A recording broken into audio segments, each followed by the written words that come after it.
Test, test, test. Checking, checking. ABC 1, 2, 3. Sativa, sativa.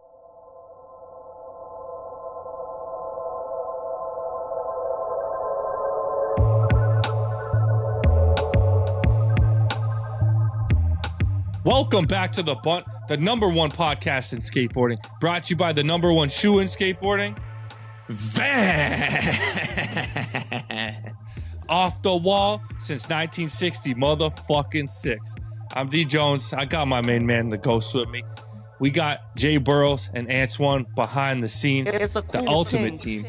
And this week, man, this week is something special, dude.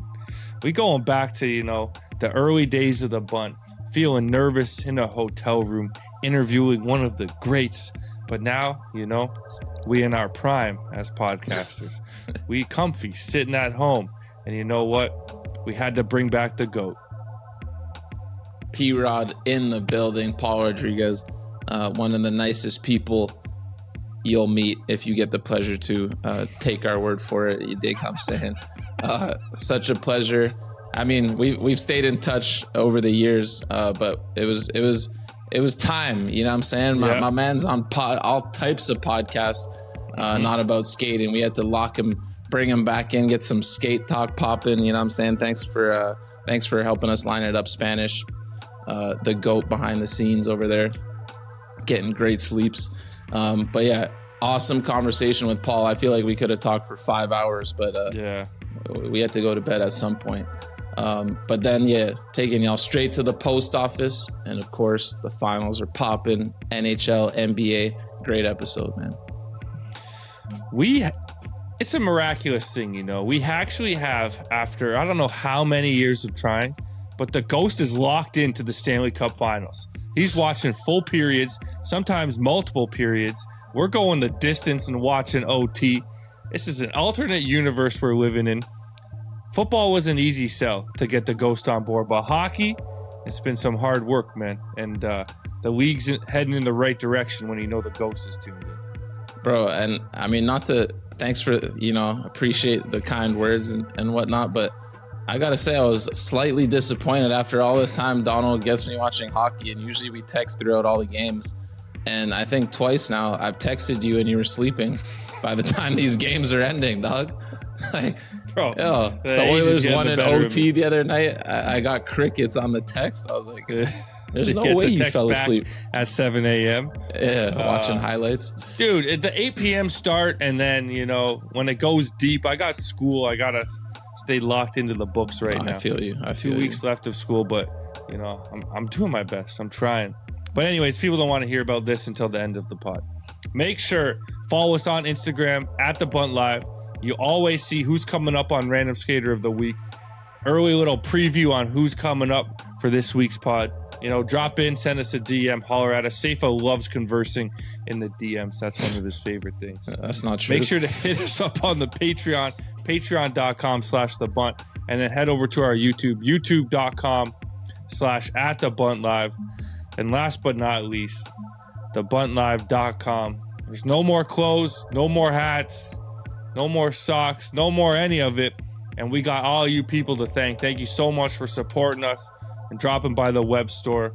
It means the world to us to have people, wearing our gear all over the world. We absolutely love it. Super blessed to be in the position we are. And it's thanks to the listeners. So appreciate y'all. We working on some new shit, man. Some new. Keep coming soon-ish. You know what I'm saying? Let's get it. All right. I've actually been watching quite a bit of skating. I've been throwing out my own shout-outs, shouting out certain skaters here and there these days. But the people come here for one reason and one reason only, man. It's the Ghost shout-out of the week. Give it to me. I thought they were here for Paul's interview, but I got you. You already know what time it is. Shout-out of the week, brought to you by The Den, your source for all the best skate videos available in premium quality for free. Think back to a simpler time. You've been seeing ads in the mags for months, and it's finally time. Minnick Matty has dropped. You pay $30 for the VHS, round up the homies, and 58 minutes later, the credits roll, and your mind is blown. You hit rewind and run it back. A lot has changed since the VHS era, but you can still enjoy videos in their full glory with The Den, from the classics to the newest releases and all types of bangers in between. Download The Den on iPhone, Android, the web, or on the big screen with Apple TV and Amazon Fire TV. All right, D Jones, I think you know which video is getting the shout out this week. A lot of our boys were in this one, and this was some of the most condensed hammers I've ever seen. It was insane. 15 minutes of insanity. Of course, we're talking about Jamie Foy's Saudi trip. They bounced around Europe, and some of these like sessions just seem like another level. I actually had to call Frankie right after watching it just to say hats off to you and the whole crew. And he funny as always. He's like, man, it was crazy. Like, you'd get someone, or I'd get, or someone else would get a crazy banger, and it's almost like you just had to forget about it because it was on to the next. Where like, maybe on another trip you're living off that high for a week or two, but they were just like, yo, oh, okay, you going nose blunt a 16 or something? Well, I'm a fucking front blunt it, and then on to the next and on to the next. Patty, fucking GT, Nikolai, Zion. Yo, Zion went nuclear. Jamie Foy, man. Of course. Frankie. I don't want to forget anyone. Ish, dude, the alley-oop front heel. You said Nikolai? Yeah, backside flip, fakey 5-0 pop. I got to go watch that again after OKC's game just to get motivated, because that's the kind of skating I do. Yeah. In my head. Yeah, that's what you relate to. No. Dude. No. I mean, everyone stood out in that. Everyone killed it. But good friend of the pod and recent Random Skater of the Week winner, Patrick Proman, with that back nose bun on that hubba into the bank. Are you kidding me, player? That one, you know, I was like, damn, this guy, he's on another level, dude. They all are, obviously. That shit was fucked. And like Zion's taking his whole shit to a new level. Yeah, that was awesome. That was a great watch. It could have literally, I mean, it was 16 minutes long. It's pretty much a whole video. But they could have stretched that into like full length. Bro, easy. But yeah, bro, the spots were so good, like for gnarly people. Like, what about that spot where they're hitting the two rails in a line? Like, dude, just the first rail was big, and these guys are just Z's like, oh, backtail chilling, nose blunt. That like, was crazy, dude. The 180 switch crook. Woohoo! Shit, insanity. It was a bad week to drop some other shit. Let me tell you that, because people's eyes were focused on that. But I have one. I hope you didn't shout it out last week, but maybe you did. So I'm just not even gonna risk it. But I'm looking forward to give some double up love to whoever it is, man. Don't hold it was back Haley now. Wilson. Maybe I said I hadn't watched it yet. Did you shout out Haley's Nike video? I don't think that had dropped yet. Okay, so yeah, perfect time. Haley Wilson, another friend of the pod, had her dunk drop. You know, our main man Nick Basario's in the vid up to all his usual tricks. And Haley went crazy, man. So shout out Haley. That shit was awesome. Yeah, love that backside flip. Love that cab into that bank. Congrats on the shoe and the part. Epic shit to all involved. And then one more. David Jakinda. This one I think is 2 weeks old. I forgot to shout it out last week when my mind was all foggy. But I'm a huge fan of him. Euro shredder. And he put out a part for a wheel company. I apologize, I'm not remembering. But just type in David Jakinda, and if you're not familiar, familiarize yourself. You dig? Switch trade gang. All right, y'all. Only one thing left to do. It's the middle of summer here in T-Dot. We are enjoying patios. Safe is out there doing his thing, hitting happy hours. Are you kidding me? He was at a nightclub last night. You know, the man don't stop. I think I went out Thursday, Friday, Saturday this weekend. So let me tell you one thing. The beers are flowing. They're ice cold. We're reaching into the cooler. We're reaching into our pockets at bars. Whatever you got to do to get your hands on the coldest beer in the world, Beamer, that's what it takes, man. You can go to Apartment 200, where Safa was. You can go to Far Side in the East Side, where Safa was. And most importantly, you can head down to Ricky and Olivia and hit the happy hour drink special. Beamer's on deck. Make it pop. Sell them out. And send us photos of yourself on the patio. Bro, yeah, you basically recap my day, but day in the life yesterday. Headed down there for happy hour, you know what I'm saying? 3 to 6, $6 Beamers. Let's go. Grabbed a few of those. Then headed to the West End. Went to apartment 200 to holler at our boy Shoutout, round of Beamers and some tequila. Then came back east, far side, with the fucking mayor himself, Joel Scullard. More Beamers. And then I woke up hungover. Since when is Joel Scullard the fucking mayor of anything? What the fuck just happened? The East End? No, I said the mayor of Farside. Oh, okay. I'll give that a pass. But right, I swear he actually is the mayor of like part of the Danforth. This fool, you know how like you walk up Ossington and you might bump into like 10 people on a random day? You walk to Danforth with Joel. This fool knows everyone. It's insane. All right, shout out Joel Scullard, man. Shout out Beamer, and shout out all the local restaurants out there doing their thing. Hit us up if you know one that needs some Beamers, man. It's the coldest beer in the world. It's the only buzz. It's all the good shit. Let's get it cracking. P-Rod back in the building 8 years later. Hopefully we do a better job the second time around. Let's get it cracking.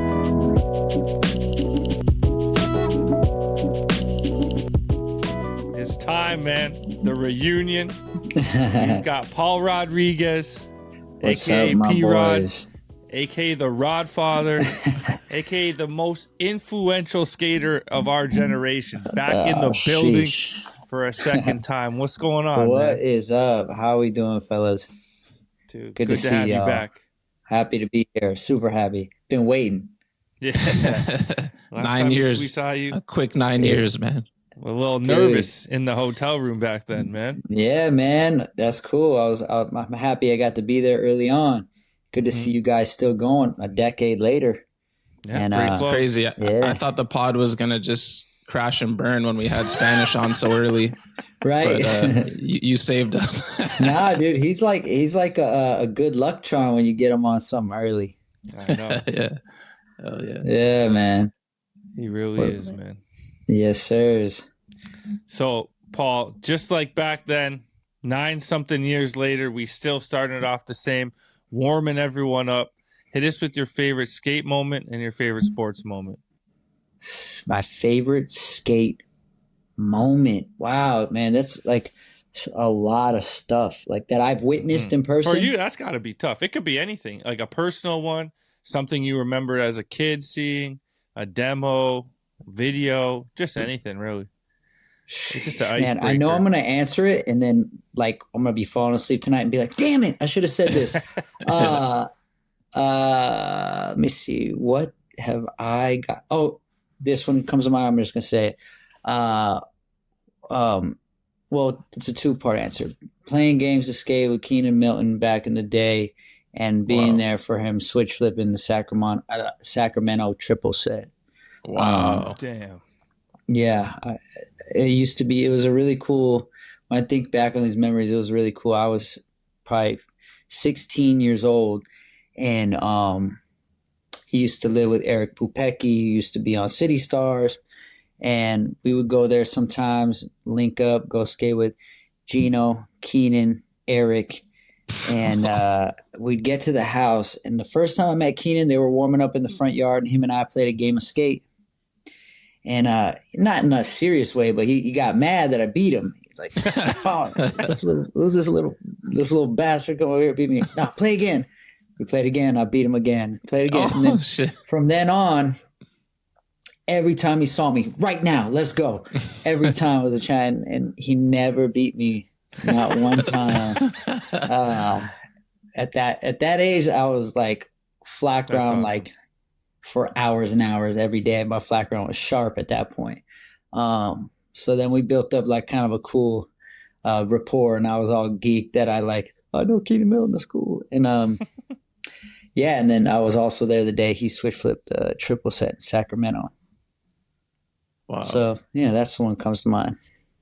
How'd you get on that session, man? That's a random one. Yeah, so it was we were all actually on our way up to Slam City Jam in Vancouver.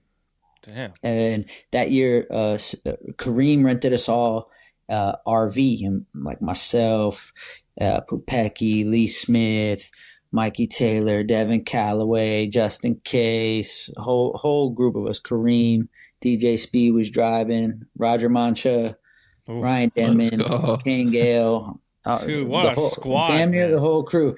And we did a road trip up to Slam City Jam, and it just so happened that on our way up we stopped. We all wanted to skate UC Davis, so we stopped up in Sacramento. We had good relationships with like Jeff Landy up there and Beeble and Stefan. So we stopped up there because I'm sure myself and Mikey and all the young guys were like, we want to skate, let's go skate Davis. So we skated UC Davis and ran into the girl dudes on their way up to Slam City Jam there. And that was also the trip. Keenan did switch heel for the back tail on the ledge that goes to the rail that Stefan likes to skate. But yeah, that was that same day, I believe. And I don't know if it was on our way out, leaving town that evening, or if it was early in the day. I can't remember. Was UC Davis first or the triple set first? But it was that same trip, I believe, the very same day that we hit both those spots. So we just randomly bumped into each other. Just they had the same idea. They want to stop off for a skate on the road trip up. Man, what a trick! And to we be had there already for. known them. It had already been I already had the rapport with Keenan. I'm sure we played a game of skate to warm up. Yeah. So it was cool. We had already known him, so it was like a good, really cool kind of like, oh, what up, dudes? That's cool. And then make our way up to Vancouver. Is that when the tampering to the girl team began, man? No, no, there was actually no tampering at all. That's what they all There was say. no like the way that went down was Costin asked me about it, but this was already after it was like known that I had left City Stars. Like I wasn't talking to anyone already. I hadn't been like having little like conversations behind closed doors with anybody. Nobody even knew that I was wanting to step away. When I had decided to step away, word traveled fast, and I was already skating with Eric and Atiba a lot back in those days because I was already getting like 4-star and S's by that time. No, I was on S by that time. Yeah, because I was still on S when I got on City Stars, or I got on S while I was still on City Stars. So it was common that I was always with them, and then word got out, and Eric just one day, hit me with it. So that's how that happened. So there was no like preemptive, No, I wasn't flirting with another girl while I had a girl. No pun intended, I guess. You know what I mean? So back real quick. Favorite sports moment, real quick. I know you're a sports guy. You gotta have a good one. Yeah. So favorite sports. Did you play moment. sports as a kid? Yeah. I What'd you play? Little League baseball. I played basketball in my 4th grade basketball team. Played a little bit of flag football, but I didn't really like. What's your career for me. highlight? Like personal sporting highlight? Hole in one. I got a hole in one. What? Damn. Yeah. Oh shit. Yeah, That's I got huge. an ace. Yeah, that happened back only in 2020. Out in Utah, Mikey Taylor invited me to a golf tournament that a friend of his had was throwing, and I wasn't really playing much golf that day or at that time. It's not that I play a lot now, but we got there, and like when I was a little kid, my dad used to take me to the driving range, and I like used to hit the ball, and I was pretty decent, but just not consistent. And I hadn't played in a long time. And Mikey, we got there that night, the night before the tournament, and he was like, "When was the last time you played?" I was like, a 18-hole game? Never. And he was like, "Oh shit." And I was like, "Nah, dude, but it's all good. I used to hit the driving range all the time with my dad. It's all good." He's like, "Let me see your swing." So like I stand, try to show him my swing, and my swing's boom, and I'm thinking it looks all good, and he goes like, "Oh my gosh," and he's like kind of giggling. He's like, "Oh my gosh." I'm like, "What, dude?" And he was like, dude, okay, here, let's work on this right now real quick. So like that evening in the hotel room, he's just like, showing me, okay, keep your arms straight. All right. Keep your head down. Don't lift the foot up, just in the hips. Keep this arm straight as you swing down. Like he's giving me the pointers, and like I'm just trying to like visualize, right? I don't even have clubs. And I'm a lefty, so I didn't even have I don't even still own clubs to this day. So we had to rent clubs. But we were just in the hotel room, and I'm just swinging in the air, like just like that. And then we go to play that. We go to start playing, and we go to the driving range to warm up. We finally hit the first hole, or we get to the first tee box, and he's like, "Here, you go first. You go first." I'm like, all right, and I'm just like, I have no expectations, and on the first tee box, like. I go to hit the ball, and it just goes straight, and it just I land perfectly in the fairway. And he's like, okay, we got this, we're all good. And so we played the whole time, and I was just doing exactly what he told me. With every club, with every bit of it, we'd get to a certain part on every fairway, and I'd be like, Mikey, what do I hit? What club do I use? And he would just say, 7-iron, 8-iron, whatever it was. And I would just do the same thing, just head down, swing the arms, pendulum, boom, okay, cool. And then we got to the 9th hole. It was like 140 yards. I was using a 9-iron, and the green was like on a slanted bank. So Mikey went first, boom, nice hit, made it out there, made it onto the green. And then I went next, and I hit it straight, and it was good.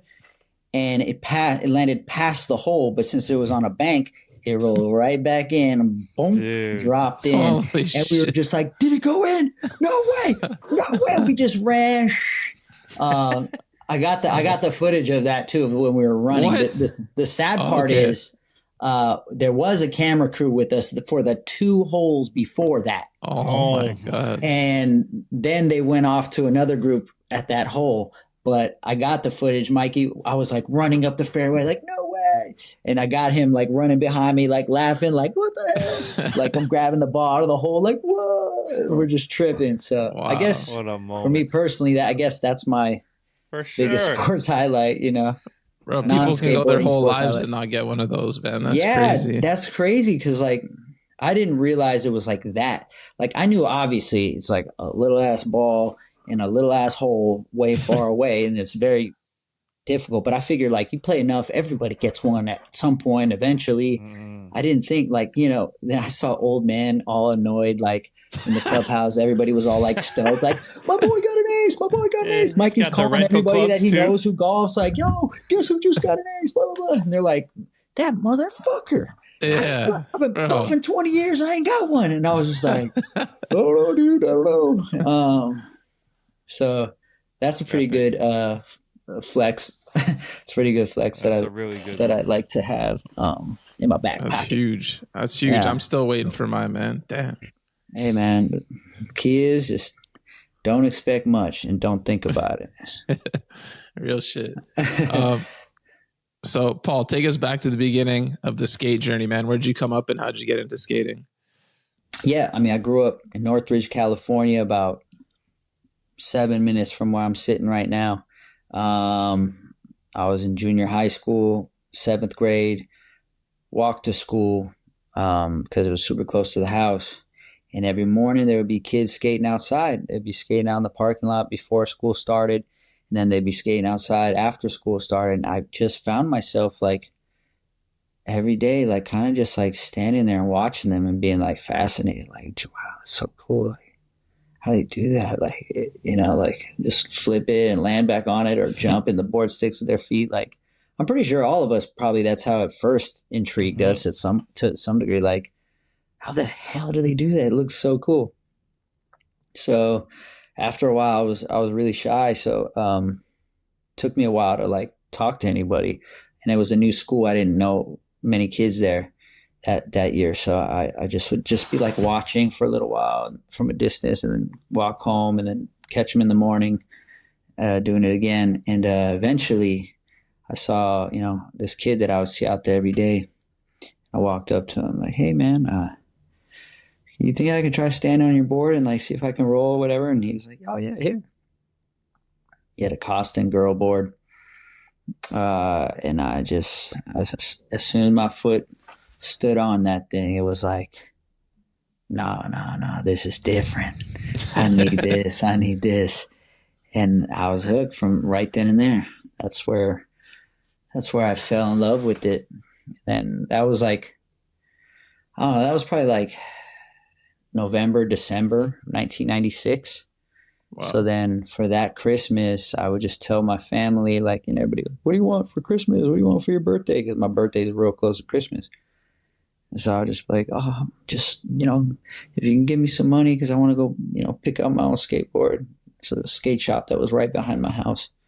And I went in there, picked out my first board. It was just a Powell Blank Ventures with the green bushings, some rat bones wheels, and just some like generic bearings, maybe like ABEX 7s or something like that.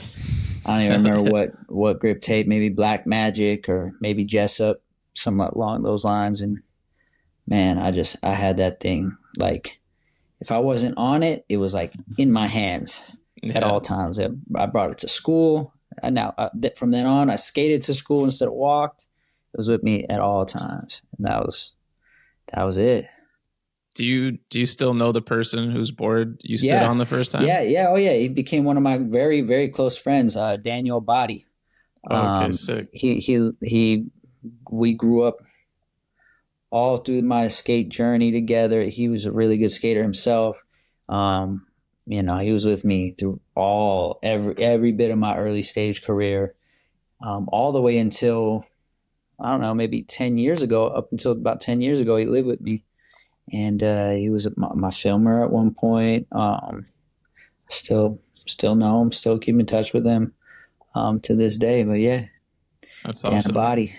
Is it him who does the nollie 180 or half cab over the rail and in Bloom? No, that was Mike Barker. Okay. But he is in Bloom. He does in Bloom. Does he Smith grind? Or maybe he's. Oh no! In City Stars, he Smith grind the Redondo Beach rail. So he definitely had a trick in multiples of my part.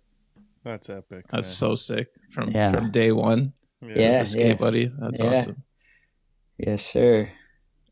So back to the beginning of your career, what would you consider the first big break you had in skateboarding? Oh man, it's so cool when you're like so young, when you're so young and naive. It's like the best mindset to have. So like when I was probably still 12, maybe 8-9 months into skating at this point, to me, my first big break was getting on the C team of the Valley Skate and Surf Skate Shop, the shop that was behind my house. They would actually have skate tryouts, and they would put a flat bar out in front of their shop in the parking lot, and they had a curb that was waxed, and they would actually have tryouts. And I forget how I heard about I guess I was in there all the time. Once I started skating, I would just be sitting in there looking at everything, asking questions, being annoying. And I heard that they were having tryouts. So like I found out on the weekend what day it was going to be, and I just wanted to go. I didn't even want to try. Like I didn't even I was too nervous to try out and too shy. So I just wanted to go see like the level of skaters that were going to be there. Size up the competition. Yeah. So then I ended up seeing a bunch of kids, and I saw this one kid who went to school with me that I would see at school, but it was crazy because at school you couldn't tell he was a skater. He was a black kid. He was dressed so fly, so fresh at school. Like, then I saw him that weekend at the tryouts, and he was like skating fast, Smith grinding the whole flat bar, sick half cab heels, all clean and buttery. And I'm like, if I saw this dude at school, I would have never thought he skated. Full skate gear, fully looked like a skater. So he was like not skater at school, but outside of school, he was a dope ass skater. And seen him, seen a couple other friends who I ended up being friends with for a long time. And I think I was skating like flat ground off to the side, like hoping to kind of get noticed, but like still too scared to really get in the mix of where everyone was skating. But somehow, one of the guys in the shop that day, who ran the shop, like, hey man, you're pretty good, dude. Like, knowing that I was a kid who would go in there all the time and just hang out and kind of always be shy. Hey, you're pretty good, dude. Like, you should, like, I think we could do something with you. I'm like, oh, really? Like, yeah, man. Like, I think we can put you on the C team. I always remember that, the C team. I think he might have just invented it right there. He's like, who else is on? He's like, just you, brother. Yeah, what's crazy? I started the C team. First they dude saw on the something C though. team. He saw something, man. He saw a little something. I probably had a little like heel flip, little kickflip body varial back at that point. Maybe a varial flip. I definitely wasn't tray flipping yet. So long story short, I was like, oh, what? Like, I'm sponsored now in my head. He's like, yeah, man. Anytime you come to the shop, you want to buy anything, man, 10% discount. All of it. And I was like, really? I went home.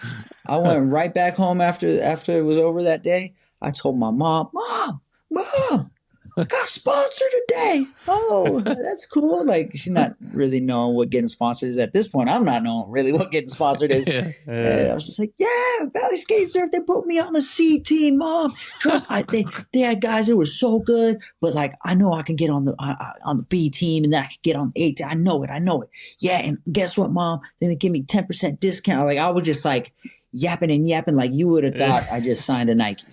You know what I mean?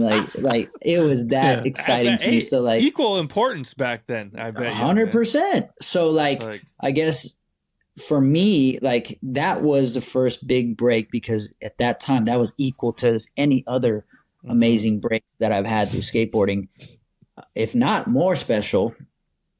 But that was also the catalyst that let me know, like, hey, you have something here. Keep going. It was like a little drop of blood in the water that a shark smells blood and water and like got some more hungry. So it just made me more hungry. Like, oh man, we gotta keep getting footage. Gotta make a sponsor me tape. Oh, and it just hyped me up so much that like it put me on hyperdrive. Like, if I already skated a gajillion hours a day back then, but now after that, I'm skating 2 gajillion hours a day, whatever. Yeah.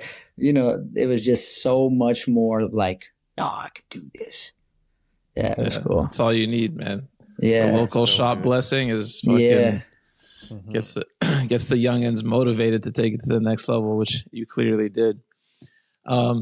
Okay, fast forwarding a bit, we had this debate when we had Mr. Shane O'Neill on, and it started, I think when we asked him the question, it started based on something you said to us in 2016, which the subject of full-length skate videos. So when we had you on originally, we were heartbroken that you said you didn't think Primitive was ever going to do a full length. Any word on a full-length Primitive video? What's popping with the team, and what are you guys thinking? I'm going to say something that might piss some people off. I don't think a full-length video is as impactful as... It's not the same, as it would be. And, to put all that effort into something like that, that's such a big undertaking, just to, like, put it out and kind of just be thrown into a sea of other content that's constantly being blasted out there. It's unfortunate, but it just doesn't feel like it's the right format anymore. Yeah, I know. I can tell by the way you're answering it. It's kind of a bummer. Yeah, it's like a and sad I'm sure reality. there's people who are... Fast forward 9 years, you've actually had multiple full lengths, and the skate world is very thankful. I watch them all the time. And Shane was actually saying what you had said at the time. He didn't think he was going to do one. Now he's saying he thinks he's going to do one. What are your thoughts on full lengths today and where they fit into skateboarding? Well, I'm glad to have been wrong. At that time, 9 years ago, we were still, social media was a lot younger than it is now. And it was still like, emerging, and it was just seeming like, man, like the days of the full length is gone. But like I like to see that now. It feels like in skateboarding in general, it's just like a lot of people are like hungry for nostalgia, hungry for like whatever it is that we're like missing right now. I don't know how to put my finger on it, but like, and I'll be honest, even when we did our first full length, I still was like, man, I don't know. But like the team, everybody on the team wanted to do it. You know, Alan, who, you know, was the director of all our videos, wanted to do it. So I'm like, I'm not going to be that stubborn and be like, no, forget all y'all. We're not doing it. Like, the you only know, one, like, we're not doing this, man. Yeah. I said it in an interview. We're not changing our minds. Yeah. So I got bullied into it, and then it went well, and then, you know, the guys, you know, that's a hungry team, man. They're nonstop. They love to film. They love to put out parts, and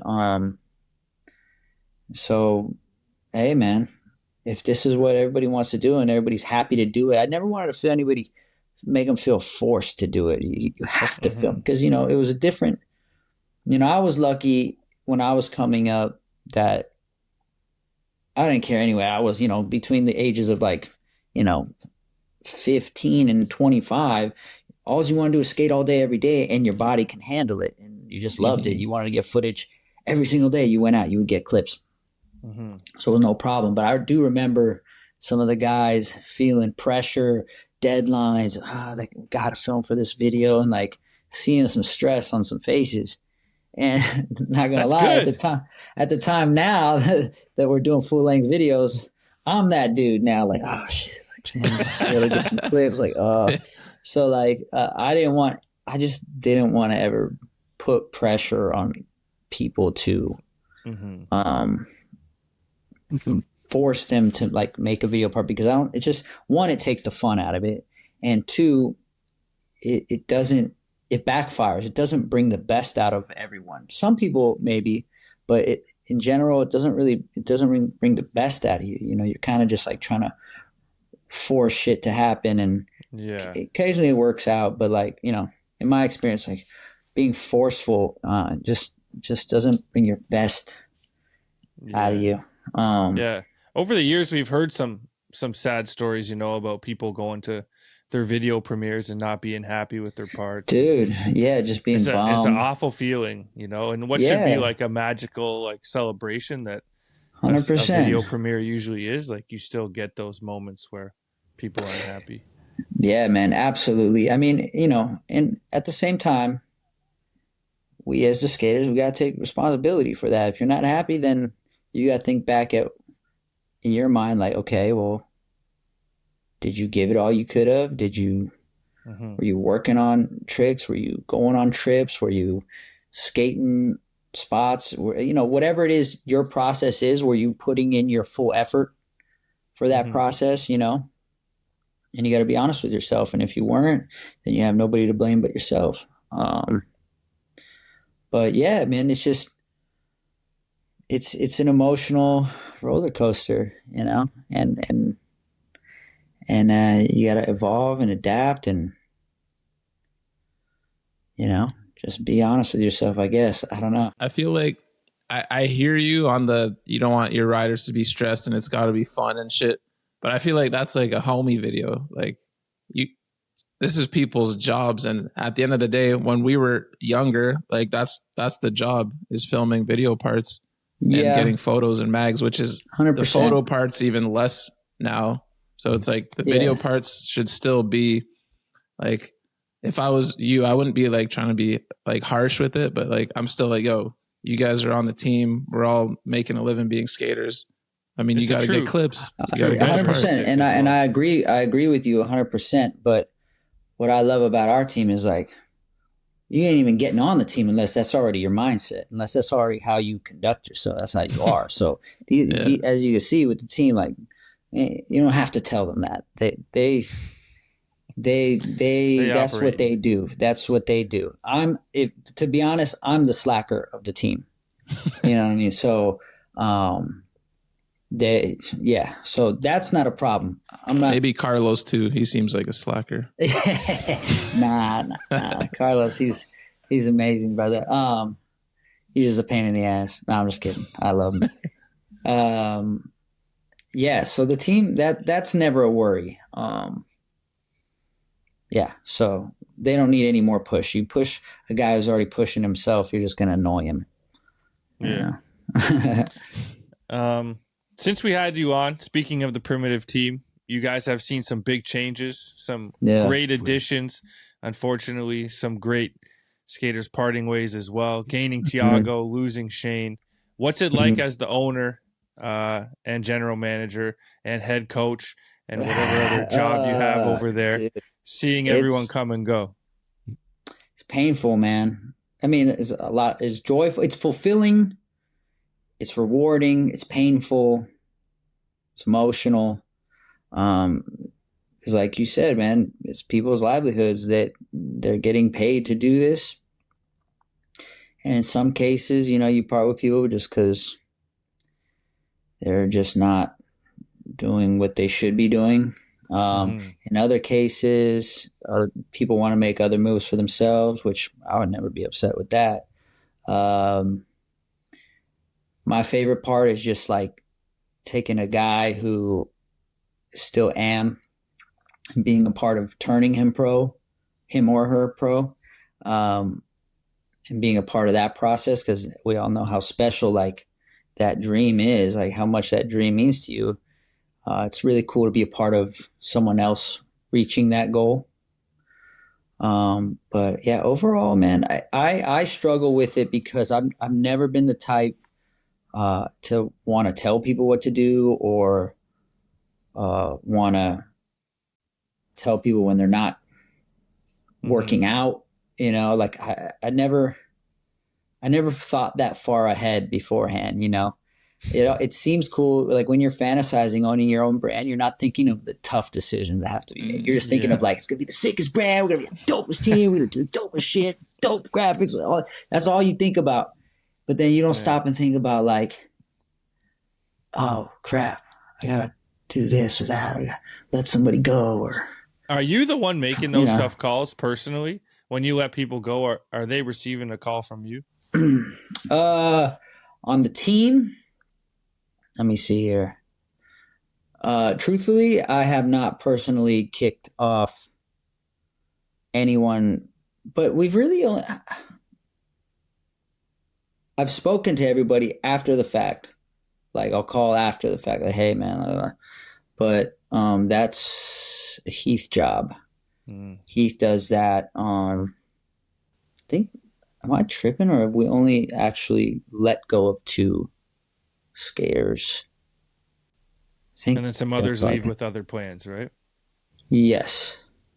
It's funny because I feel like I can't remember if this came up on the pod at any point, but I happened to be in the car because you got the fun part. If Heath has the shitty part, letting them go, you got the fun part because I was in the car with Spencer in Vancouver with our other buddy Tommy when you called him to tell him he was on the team, and you didn't know we were there, but he's like, oh shit, Paul's calling, like quiet down, and you're like, dope. Yo, like welcome to the team.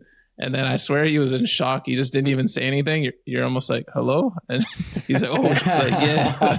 That's so cool. No, I love that part of the team. I mean, that part of the process. But yeah, I mean, in more recent times, I definitely have had to been more proactive internally with employees as well. So that's stuff that like, it sometimes requires hard decisions, uncomfortable decisions to be made. That's the less glamorous side of having a brand, for sure. Well, how many people are on the team right now? The number wise, I want to say just guesstimation 14, 15. That's up there. Yeah, I never remember the exact number off top. See, actually, I might. Yeah, I just thought of something else that might be awkward as hell. I don't know if you guys have a team group chat, but if someone lets go and you gotta the removal? remove someone out the group chat, They just got to start a new group chat. Man. Primitive 2.0, 3.0, whatever it is. No. Unless like somebody does something like really bad or like on a personal level to somebody or the brand or whatever, then it'd be really hard to have bad blood, but it'd be always like welcoming. Who's the most active in the team group chat, man? We actually don't have one, and if there is, I'm not in it. So let's not find out. Then. But I would imagine who would be the most active would probably be Carlos. I would imagine trolling everybody, bullying everyone. Yeah, bullying and trolling everybody. Yeah, I'd say so. Most guys would probably not be too active in it, I don't think. Carlos the bully, eh? So brand longevity, at least on the board side, is an interesting thing. I think it was Pontus that said he thinks 10 years is like the magic number. Go for 10 years. If you're successful, like it's just time to call it. I mean, and now we see Polar's gone beyond 10 years. So easy to say that when you're like in your infancy doing well, but you're not just going to call it quits. But as far as Primitive goes, how long, like, where do you see it going? How long do you want it to be around? Is there an end goal, or do you just want to keep riding? In these times right now, the truth is, I don't know. It's rough right now, industry wise. So, it's hard to say, truthfully. Obviously, in a perfect world, you'd like the brand to be infinite. And so to always have a connection to skateboarding beyond my ability to skateboard, like at a professional level. Yeah, man, it's hard to say. Yeah, I'd love it to be around for, I'd love to have, the girl chocolate longevity. How many years are you at now?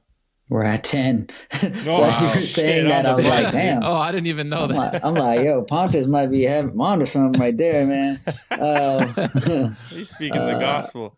Yeah, so Primitive Skateboards is 10 years. 10 years now.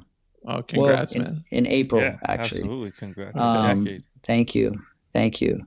So it's tough, bro. Right now, the industry in general is like touch and go, man. Yeah. Straight up.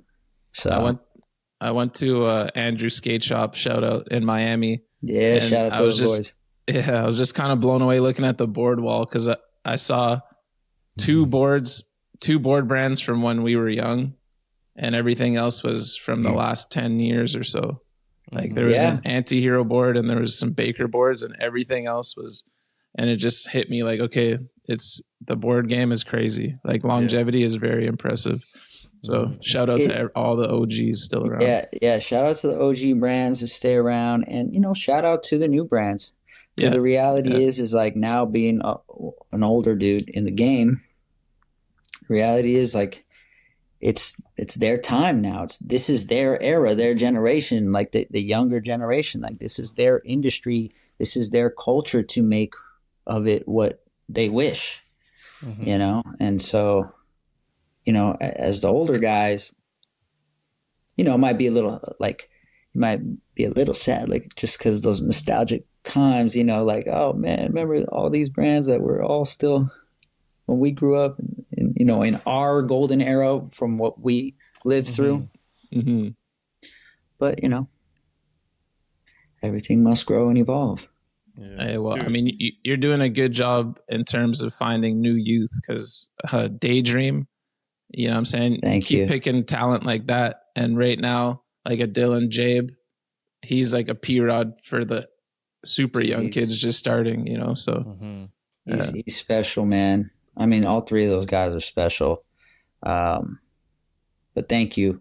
And I can't take full credit for that. Alan Hannon, Heath Brinkley are really also very on top of helping to cultivate the talent. But I'm just grateful, that these guys, wanted to be down with the squad. So, and I think that's the goal. That's the big key to longevity, is like thinking of the future, thinking of who's up next, and who's coming behind, because the truth is, like, as far as like pro skateboarding goes, it's like a young man's game, so yeah, if you want to stay relevant, you're gonna have to stay with the relevant talent. Mm-hmm. Just real quick, one more Primitive question. In the era of collabs, we've seen Primitive hit some crazy ones. Kiko Mon, Rick and Morty, you name it. What is the one that you really want to hit? Is there one that you haven't done yet that you really want to make happen? Man, I would love to do a Kobe collab. Oh, damn. Dude, nailed it. I would love to do that. I have no idea how we can make it happen, but I mean, I'm sure through the Nike connection, we can somehow get a conversation going. Yeah. Get a conversation going. Like a Grinch colored P-Rod 1 or something. Oh my god. Christmas Day P-Rod 1. Woo! No, but I'm not even talking shoe wise. I'm saying primitive. Board. It'd be sick to do a primitive. I mean, of course, I would take the shoe, of course, as well. Don't get me wrong, but yeah, I'm sitting here and I'm looking at a photo of Kobe, right, and I'm like, dude, that'd be the one. That would be awesome. Or a Muhammad Ali collection. If it happens, try and make it a vertical graphic so I can put it up there. You know what I'm saying? I got You'd be turning them sideways if that board came out, man. It'd be a horizontal board wall. Right? Just the thing up. Yeah, that would be a really good one. That would be great. Personally, for me, I'd be honored to have that one.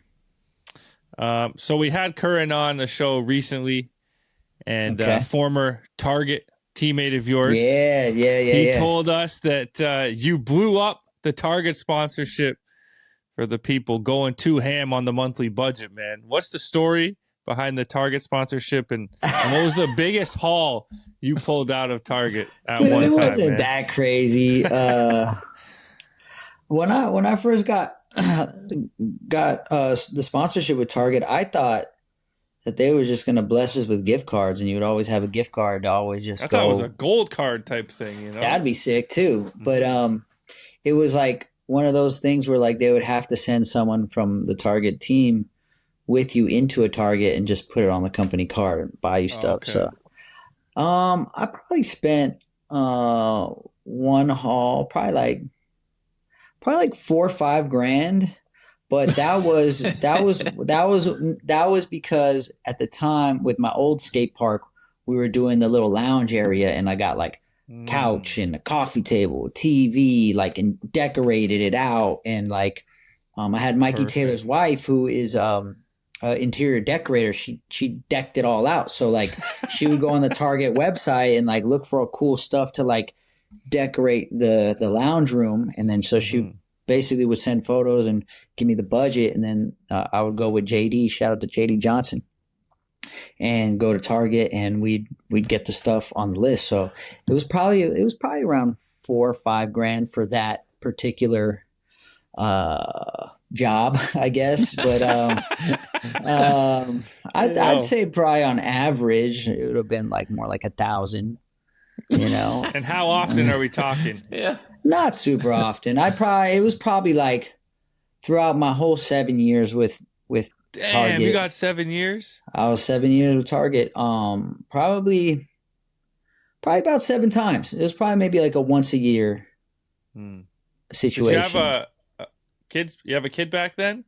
I did. Yeah, my daughter was very young. Great place to take. Yeah. I wish I still had Target, man. Target. If you want me back, please. Because now they're getting all their money back that I.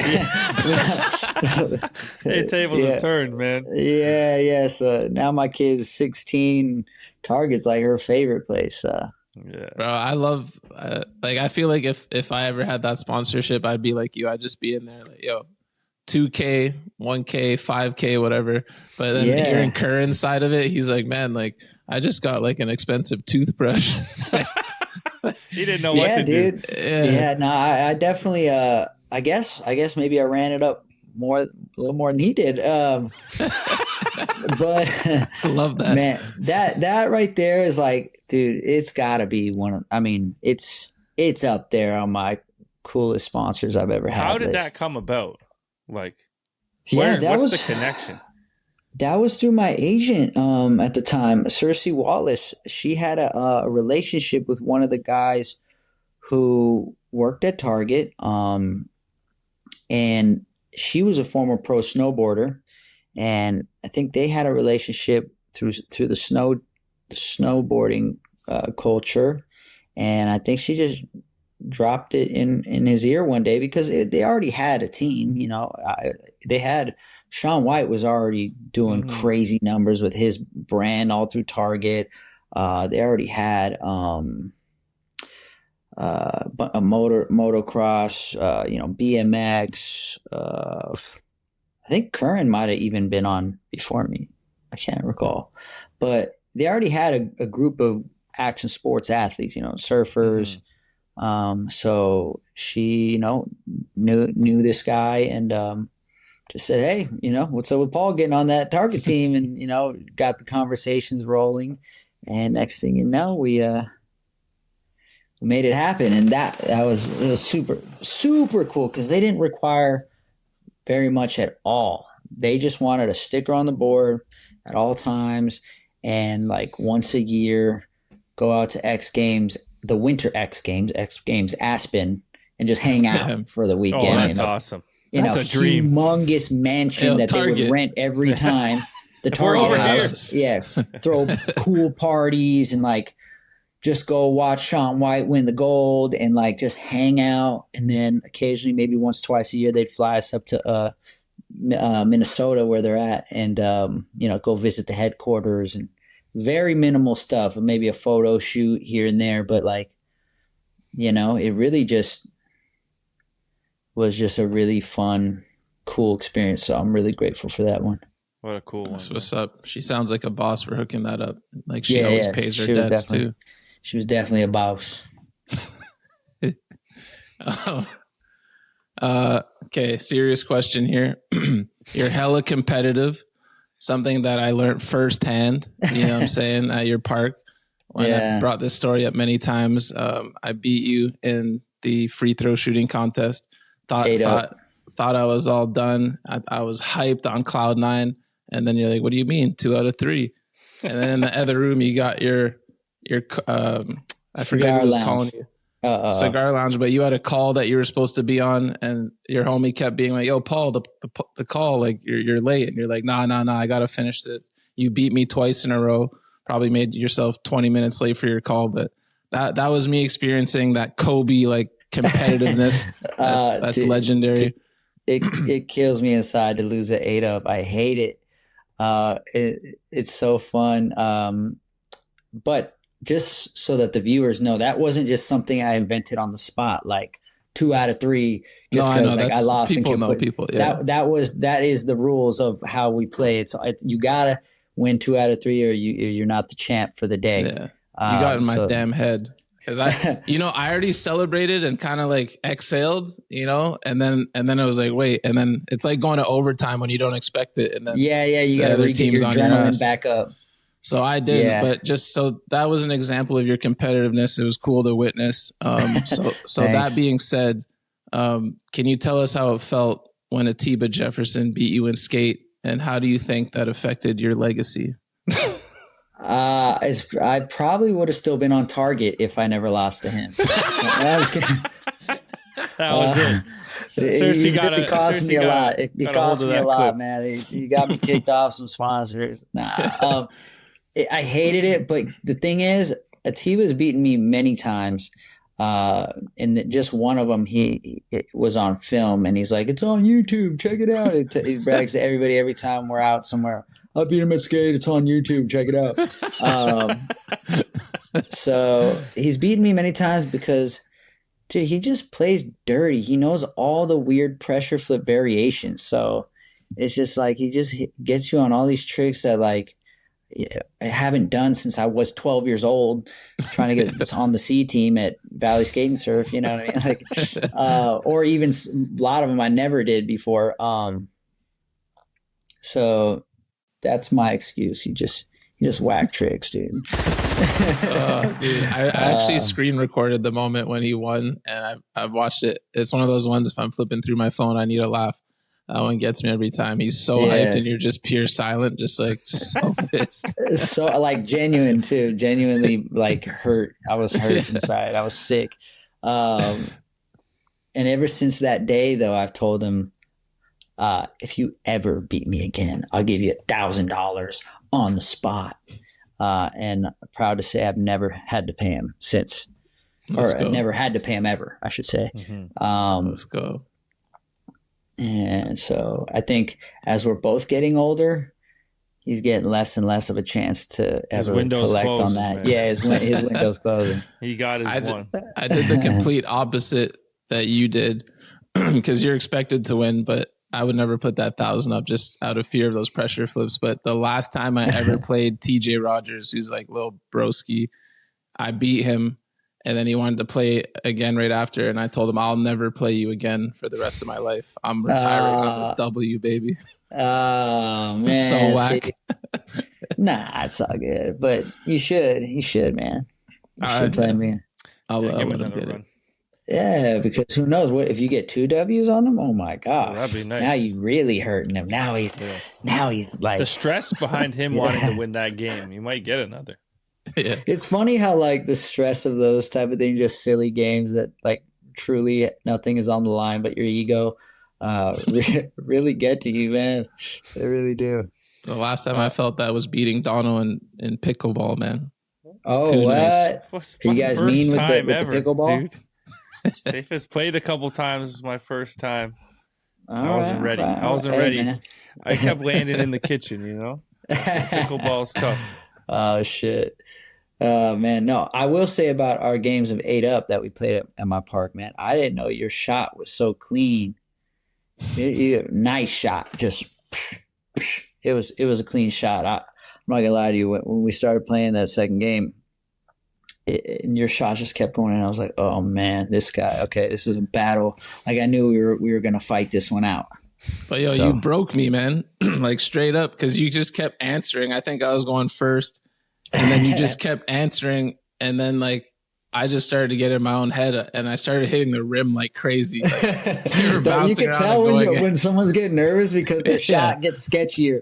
Like it'll go from just all net to like tapping the rim to like bonk, barely going in. Like it happens to us all. It happens to us all. But sakes. We'll run it back. It's such a rush though, and then you win, and you're just like, and now you know, like when like Kobe wins the finals, wins the championship, he runs, he gets on the bleachers, like ripping the jersey. He's like now you know where they get that from. Yeah, because I want to do that with the just off a game of 8 Up. With 4 of us in there. Yeah. So you've never had to pay Atiba $1,000, but you did buy him a Cadillac. Thank God. Yeah. What's the story there? I told Scuba Steve and Atiba when I was 18 years old, when I reached a certain financial number, I would buy him and Atiba and Scuba a brand new version of whatever car they were driving at that time, which Atiba had a Cadillac and Scuba had a Honda Civic. Nice brand new one though. And that's fire. And it took me 13 years to get there. But when I finally had reached that moment, I call because it was the longest running joke every year. If I got a new sponsor, if they saw something, if I won a contest or something, yo, how close am I to getting a new Cadillac? Player, when am I getting my car? Is it soon? Is it soon? Just mess with him and Scuba would kind of like mess with me, and in my mind, I was dead serious. Like I can't wait to make good on this promise, man. This will feel so cool. And yeah, it took 13 years. So 18, 28, 29, like, yeah, when I was like 30, 31, it happened. And so I was like, player, today's the day. Wow. Like, what are you talking about? Like, let's go get some Cadillacs. Like, let's do it. Damn. So we went to the dealership, and I was feeling just really stoked to do this, and I was like, you know what? Scuba's getting a Cadillac too. So like, yeah, we got him right then and there, and Tiva drove his home. Or our plan was like, I didn't even tell Scuba that this was happening. Like, so Tiva drove his, and I had them give me one of those big, like when you see on the commercials, like the big gift wrap bow on the car. Yeah. So I had them put it on Scuba's car, or give me one, so that. And I was talking. Who was I talking to? Were we talking to Scuba's lady or whoever Scuba was with that day? And he had an office in like I think in Silver Lake somewhere, like a little office space he was renting out. And he had just left to go eat somewhere, and that they were coming back. So we were talking to whoever Scuba was with, and like getting an ET on where he was. So we drove up. I parked the Cadillac right in the driveway at his office, put a bow on it, and then me and Tiva ducked off across the street to wait for him to come and watch it. I gotta ask Atiba if he has that footage, because we filmed it. One of us filmed it on our phone. I'm pretty sure Atiba did. And then we just ran up on him. Surprise, Scuba's your Cadillac. Like, it was a cool. Wow. Wow. That's incredible. Yeah, it was a really cool feeling, and I'm really stoked that that I was able to make good on it. Because that one could just become a joke forever. That like you ain't gotta tell them if you get to the number. It was on you to be like, oh, it's happening. That's amazing. And then I told now the joke is, well, not anymore, because now T was back to Cadillac because he's anti-Tesla now. But he recently had a Tesla, and he was like, got all mad at Elon, and sold his Tesla and went back to Cadillac. But the joke after that was I had started going to acting class when I hurt my knee. Well, I had been going to acting class, but then I was like going extra when I had hurt my knee and I had surgery. And I was like really, really working on the acting. I told T, but man, when I get my first starring role, I'll get you a Tesla. When I star in my first movie, I'll get you a Tesla. So maybe it's converted back to Cadillac if that ever happens. But yeah, that's the funny joke. He'll hit me with that. Player, what's up? You booked any movies? Yeah, what's up, man? Where's my car? That's awesome. Yeah, that's amazing. I just like to say like outlandish stuff in hopes that like maybe it's someday you can turn it to reality. It's just fun to fantasize, It doesn't always have to be like material stuff, but it's fun to throw it out there and try to shoot for it. Mm-hmm. We'll be ready for that movie role, Doug. You had one back in the day, but you mean like non-skate related? Yeah, or just any movie now. I mean, whatever actually, I wouldn't say that, because there's some low budget indie film that you wouldn't even get paid enough to pay for a Tesla, and I'll put myself in debt. Just trying. But I'm pretty sure I told him like box office smash hit, whatever, movie. So who knows, man? I mean, I haven't been going to acting class in a number of years, so I don't know if that's around the corner or anything. You're healthy again. Back, you shifted the focus back. Yeah. As soon as I got healthy again, I'm like, fuck all this. I'm skating again. But it's still a running joke that he hits me with. Love it. That's awesome.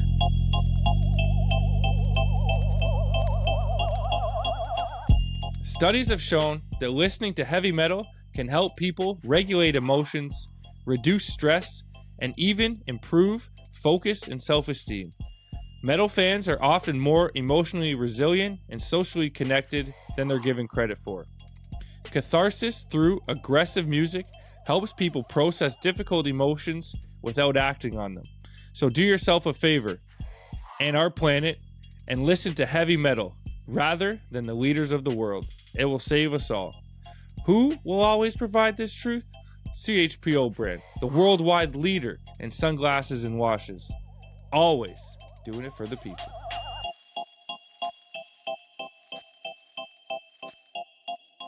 We want to, congratulate you on the shoe and everything. But before we get to the shoe, I was just watching some old stuff, and you mentioned that right when you made the switch to Nike, you had a pro shoe in the works with S. Yeah. Did that shoe ever see the light of day, maybe under a different name, or so? Yeah. What happened with that? Should we guess? That shoe, yeah, if you want to. I don't remember many S shoes. Was it the Scheme? No, the Scheme was out before I got on. It was another signature shoe, I'll say that. Like somebody else got it. Shit. Who else had one back then? I did, yeah. Arto, Costin. Artos must have been before, though. Artos was great. Artos was before while I was still on. Mm-hmm. Yeah, and you had Justin Eldridge. Krieger. Eldridge was definitely after me, so that could be a candidate. Yeah. I'll just tell you. It was the Costin 6. I gotta look this up. Yeah, it was the Costin 6. It had like a little bit of a Jordan kind of vibe to it, but I still have samples in my storage of that shoe with my name on it. The storage unit you had to take bolt cutters to? The K6. Because I keep losing the damn keys, man. Like, I'm irresponsible when it comes to like saving keys for things or just little gadgets. Well, now we know the Costin 6 originally meant to Costin be 6, the P-Rod 1. Yeah, but I will say Eric designed that shoe. He designed that shoe and had blessed me with that design as it was time for my shoe to come out. And then when I ended up leaving, he was probably just like, well, I'll take it. It's mine anyways. Yeah. So, I think it was probably meant to be for him, Mm-hmm. So. When you first signed with Nike, it was still a little bit controversial to leave the core skate brands, How did the backlash affect you at the time? And was there much backlash? Yeah, there was backlash, but the good thing about that is there was no Instagram or social media, so like you couldn't see backlash like directly in real time. The comments weren't as in your face. And so there was backlash though, for sure. But quite frankly, I didn't care. I don't overly put value into opinions of me, good or bad.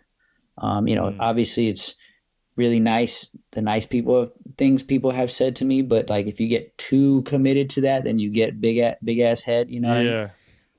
But also if you overly commit your other people's opinions in the negative way, then that's just gonna like deplete your confidence, your self-confidence, and you're gonna just be afraid to do anything because you're gonna have PTSD. Like, oh, if I scratch my ass, what are they gonna say? If I do this, you gotta like take it in stride. So thankfully, I've always kind of had that mentality, and I've kind of always just gone with my gut and gone for my vision and my goal for my career, and it's served me well. And I'm aware that there's times that I'm rightfully it's that like I'm aware of times that I'm lame or cool or just whatever or hot or cold.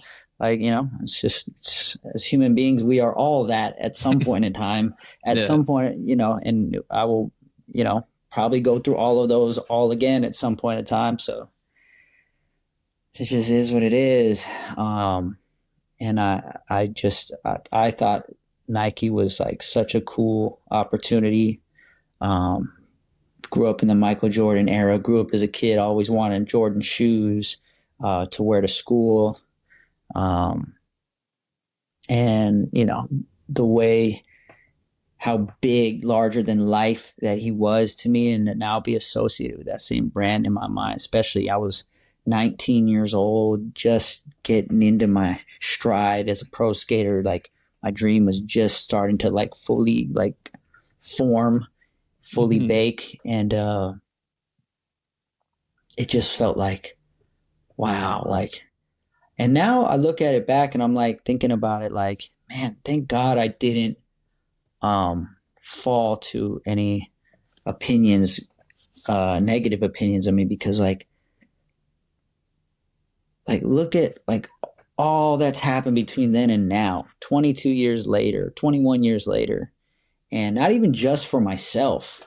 Like, look at like the legacy that now Nike SB has. Not saying that I was a big part of that, but definitely not trying to say like I was solely a part of that. But like, if I never made that decision and I never got to be a part of that legacy, I'd be watching it from over here, watching someone else do all this stuff for all this time and being like, you know, who knows what my career would have been like, how it would have ended up.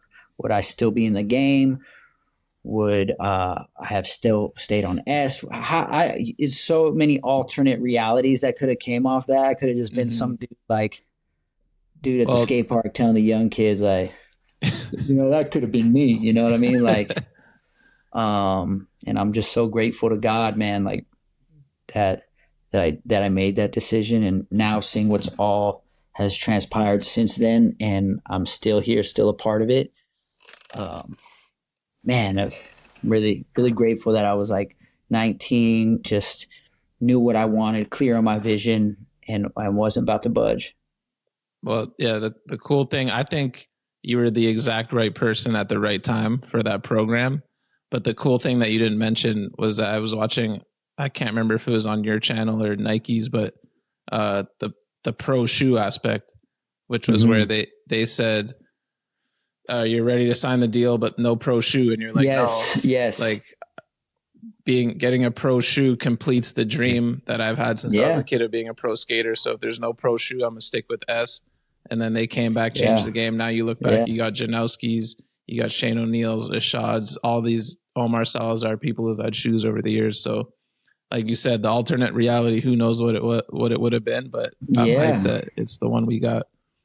Yeah, no, thank you. And I am too. And like, so like, I wanted to ride for Nike, but yeah, like I wasn't going to be so overly hyped on it to let go of my dream. Like I said a second ago, like I was very clear on my vision, very clear what I wanted to do, very clear how I envisioned my career going. And, you know, if they weren't gonna do that, then I could have very well have not ever been on Nike, and who knows what that would have turned out to be like. Would they have done pro shoes? Would they have? Maybe they would have started doing pro shoes at some point by now. I don't know. I don't want to like say that they wouldn't have, because times change, and maybe it would have eventually, but it might have taken a while until they got to that point. It's crazy to think, because like 19, like the more life you live, the more information you have. Like, I wonder, could I do that now? You know, could I be so like stubborn in a good way now? You know what I mean? Like, yeah. Now it's just like, oh, Target, that's all you're offering, I'll take it.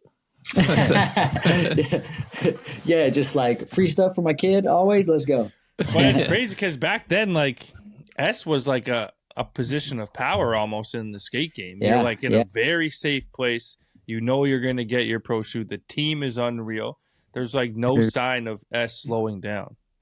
Yeah. So crazy. Yeah, it's crazy though. Like, it goes to show that don't ever get comfortable. Don't ever think it's safe. Don't ever think like shit can't change. That's definitely one thing I've learned about this industry. For sure. In so many ways, it can be very fragile. Yeah. So coming full circle from back then, you get on, you get the shoe, you get the one, you eventually go through 10, which was an honor. And a fun fact that was also in that video was that you were at the time one of like three athletes maybe. Dude, the number always changes. It's definitely between like 3 and 6, but now it's probably higher. But at the time, it was like when the 10 came out. It's still not more than you can count on your hands. What, people to have that many pro shoes at Nike? In all of Nike, in all of Nike, and all of them are basketball players except LeBron me. And Kobe and LeBron, Kobe, Jordan, KD. What about Kyrie Tigers? was getting Tiger there, got some but then kicks? Yeah, Kyrie. Tiger probably does, but they didn't always count it because they were like they're not really golf wearable cleats, shoes. or like I guess. I mean, but he had his whole Tiger. So I mean, he's his own. He was his own beast. Dude, how many LeBron got now? Like fucking 40. Yeah, he's definitely at probably like 20 something for sure. Crazy. But yeah, it's an insane list to be a part of. Maybe there's a few more. I want to say there's maybe. Yeah, and it trips me out, dude. I'm the only non-basketball player, and the only dude under 6 feet tall. So. But I probably got the best shot. No, I'm just kidding. Challenge them all to 8 up. I'll play. So it came full circle, man. The ones just came back out. So take us behind the scenes on that. How did that come? How did that come about? Yeah. So when I was renegotiating my most recent contract with Nike, I'm not gonna lie, I was definitely a little sad and disheartened that like just after the 10 they just stopped making my shoe. I was definitely like, what the hell? Like what? Like how come I don't got a shoe no more? Like and maybe I'm a little spoiled on my end. I will admit to that. I just got into a mode of like, I didn't know what life was like without a shoe, and I just expected to always have one. And so I was definitely like, we're negotiating. I was like, and I felt a little pushed to the side. I felt a little like, dude, like, I get it, man. I get it. I'm older now. I get it. Like, I'm not in my prime. And like, you got to make room for the new generation. I'm like, dog, like, look, like, don't tell me we don't have like history here. Don't tell me that like, I'm not like, don't tell me that I'm not like an integral part of history here with this particular brand. I just felt like just kind of like a random dude, like just kind of, all right, well, thanks for everything. Just kind of just chill over there now. And I was like, but what? Like, so I'm not gonna lie, my ego was definitely taking a hit for a while there. And so we were renegotiating. And I was just kind of being almost I'm not gonna lie, I was almost being like how I was when I was 19. Yeah. I was actually in a pretty like dark place at that moment, mentally, emotionally, for like personal purposes. So I was kind of like, you know what, dude? Telling Scuba like, I don't know, man. You know what? Maybe I'll just won't do this, and I'll see if something else can work out. Like I was definitely like in a mode of like, I don't give a fuck about nothing in this moment right now. Like, not even just due to Nike, but it just so happened that like where I was personally, it was just pretty, I was down, and I just was like, fuck it. How much worse can it get? I'm already in a bad place right now anyway. So whatever. It kind of, I'm not gonna say it fully worked for my favor, but like, Scuba, thankfully being my good friend, talked some sense into me, and definitely like kept calling me like, come on, dude, like snap out of it, like, come on, man, like let's make this work, let's make this happen. And I was just being like, you know what, dude, I don't care. Like, if the history don't mean nothing, then what's the point? Like, and so we got through that. came to an agreement, but I was like, dude, like I want a shoe. Like, come on, man. Like, let me do another shoe. Like I was like, I appreciate, having like colorways and stuff, but like, come on, man. Like, I want to make it. I want to have another shoe in the line. Like, this is crazy. Like, I'm not gonna lie. I was getting, if I'm being honest, like my ego was hurt.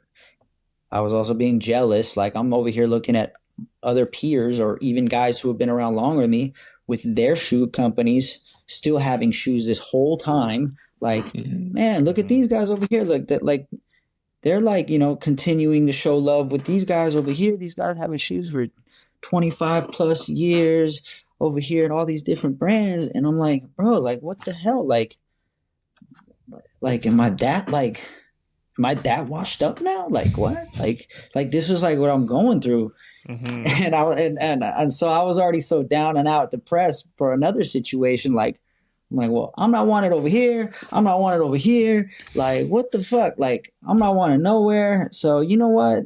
Fine, just let it be. Like, I'll see if like, I could be appreciated somewhere, and yeah, Scuba came back and I was like, I want a shoe, man.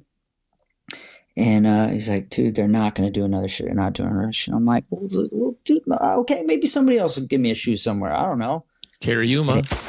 Whoa, bro. I was, dude, thank goodness, because I was not in the right mindset to make clear decisions at that time. And it came back with the compromise, like, well, okay. Like, what if we bring back the P-Rod one? I was like, okay. Like, now whose idea was that? Was that Scuba? Like Scuba and the team. Like, Scuba was the one I was directly communicating with. But yeah, he'd go back and tell them, like, yo, I don't know what Scuba was telling him. To be honest, I don't know if he was like, we gotta yo, do something here. This dude's like about to jump off a cliff. I don't know what's gonna happen here. Like, I don't know.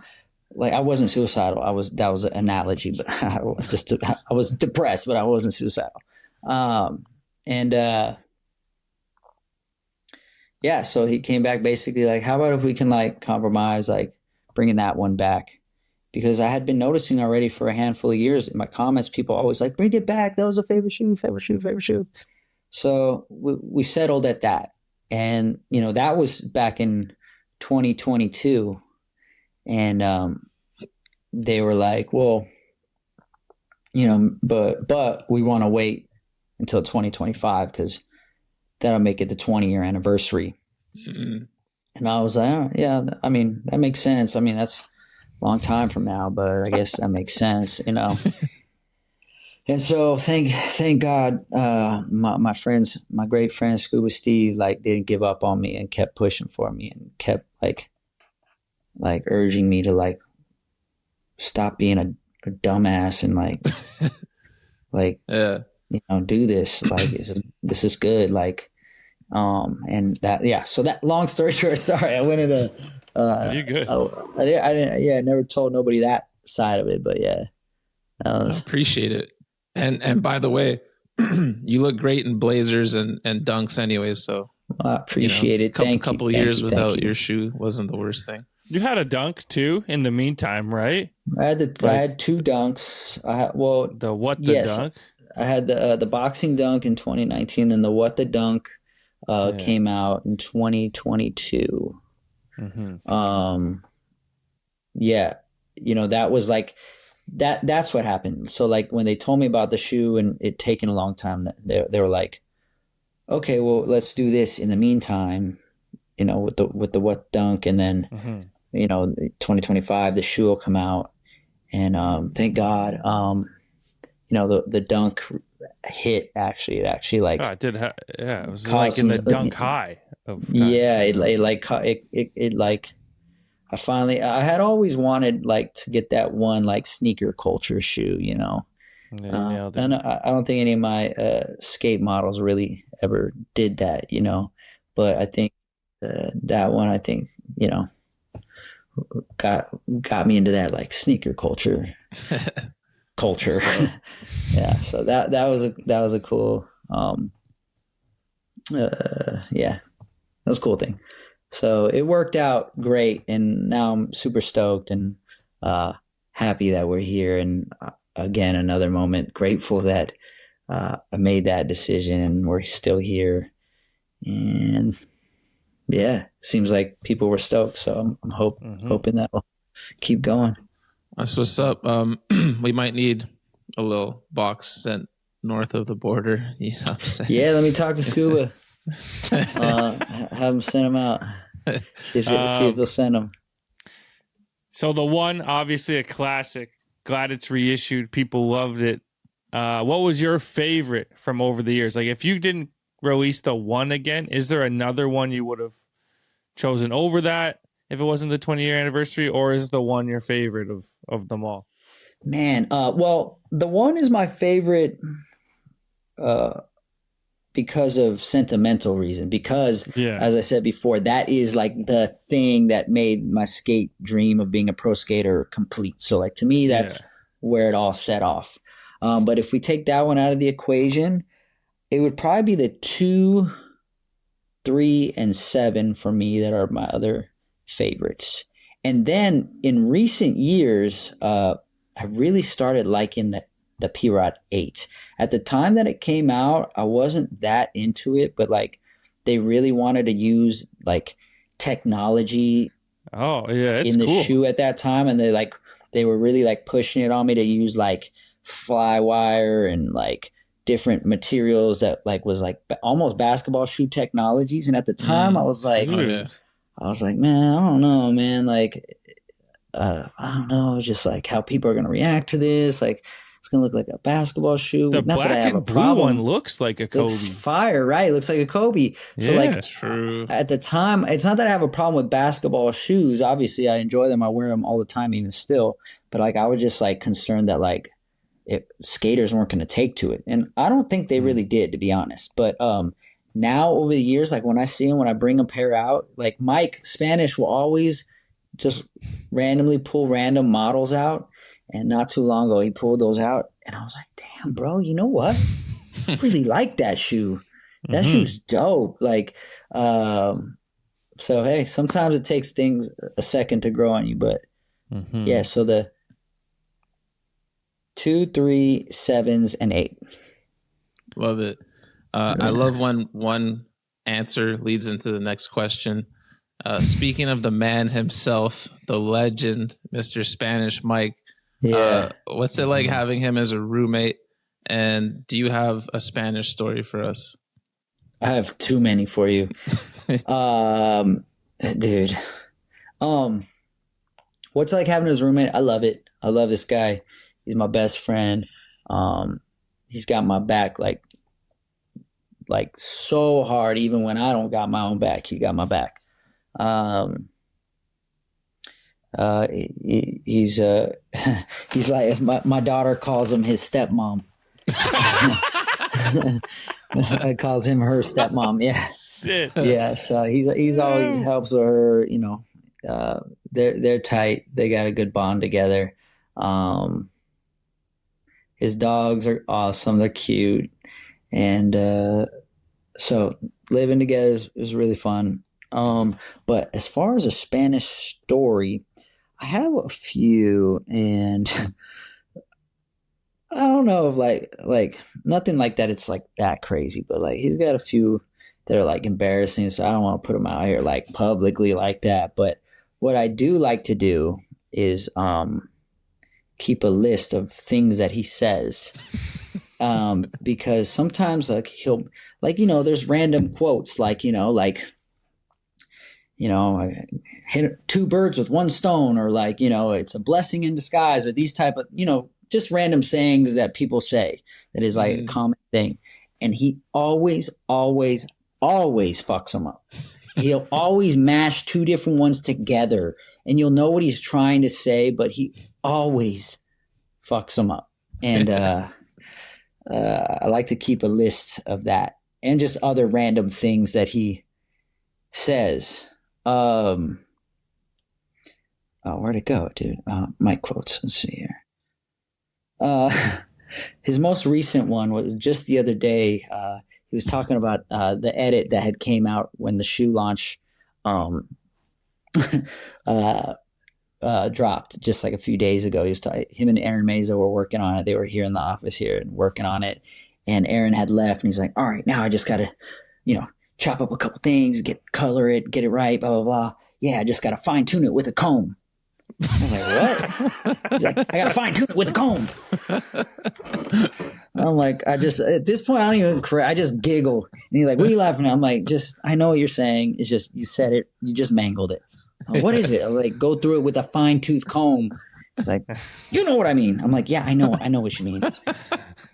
Then he also said, the squeaky wheel gets the wheel. This one's great. So Shane O'Neill was telling us, maybe like 2 months ago, we were all at dinner together, and he was telling us that his daughter is into K-pop, and he wanted to take her to a concert for a particular group that she likes. Mm-hmm. So Shane was telling me like, oh yeah, I want to take Luna to a K-pop concert, blah, blah, blah. And Mike's like, what's K-pop? And I said to him, it's Korean pop music. Mike says, oh, where are they from? I'm like, Korea? Mike says, well, I don't know. They could have been from China or Japan. And I was like, no. Like the whole table, we were all just looking at each other like, what the? Like a lot of times before these things happen, like before their laugh comes out, you're actually stunned. Like, and then the laugh will hit because it takes you a second to like, this can't be serious. This can't be real. Yeah. Like he lit up. Is like, yeah, what's K-pop? Korean pop music. Oh, where are they from? Korea, dude. I don't know. They could be from China or Japan. One of my other favorite ones is we went to Japan last year around this time, and we got there. Is the day we landed. We're on the train coming from the airport to the hotel, and he's looking around, and he was just like, I'm telling him a few stories about you, Chief. This is the good one. Yeah. So anyway, we land in Japan. We're at the train station. Hi, Mama. We're at the train station trying to go to the hotel. And Mike's looking around. He's holding his camera bag like this. And he's just like, what I want to know, here's my question is, are they Democrats or Republicans out here? What, dude? He's like, well, I don't know. Like, that's just like the type of... okay, here's another. I can do this all night, so just tell me when to stop. Like, this is like part of the list here. Like, my God. That's the list. I love it. Another time, last Christmas, his friend Roy was out here from New York, and we were going Christmas shopping at the Americana, just an outdoor mall out here. And I wanted to go to the Apple store to get something. And they were like, all right, just come back in an hour and your thing should be ready. Okay, cool. So we walked around a little bit. We end up at this little bar. Oh, let's grab a drink. Okay, cool. So I grab a drink. Mike and Roy are just looking up like, what should we get? What should we get? And Mike's like, Roy, yeah, you ever had a gin and tonic? He's like, no. He's like, Paul, you like a gin and tonic? I was like, well, yeah, that's what I ordered. He's like, oh, yeah, what's in that? Tequila and soda?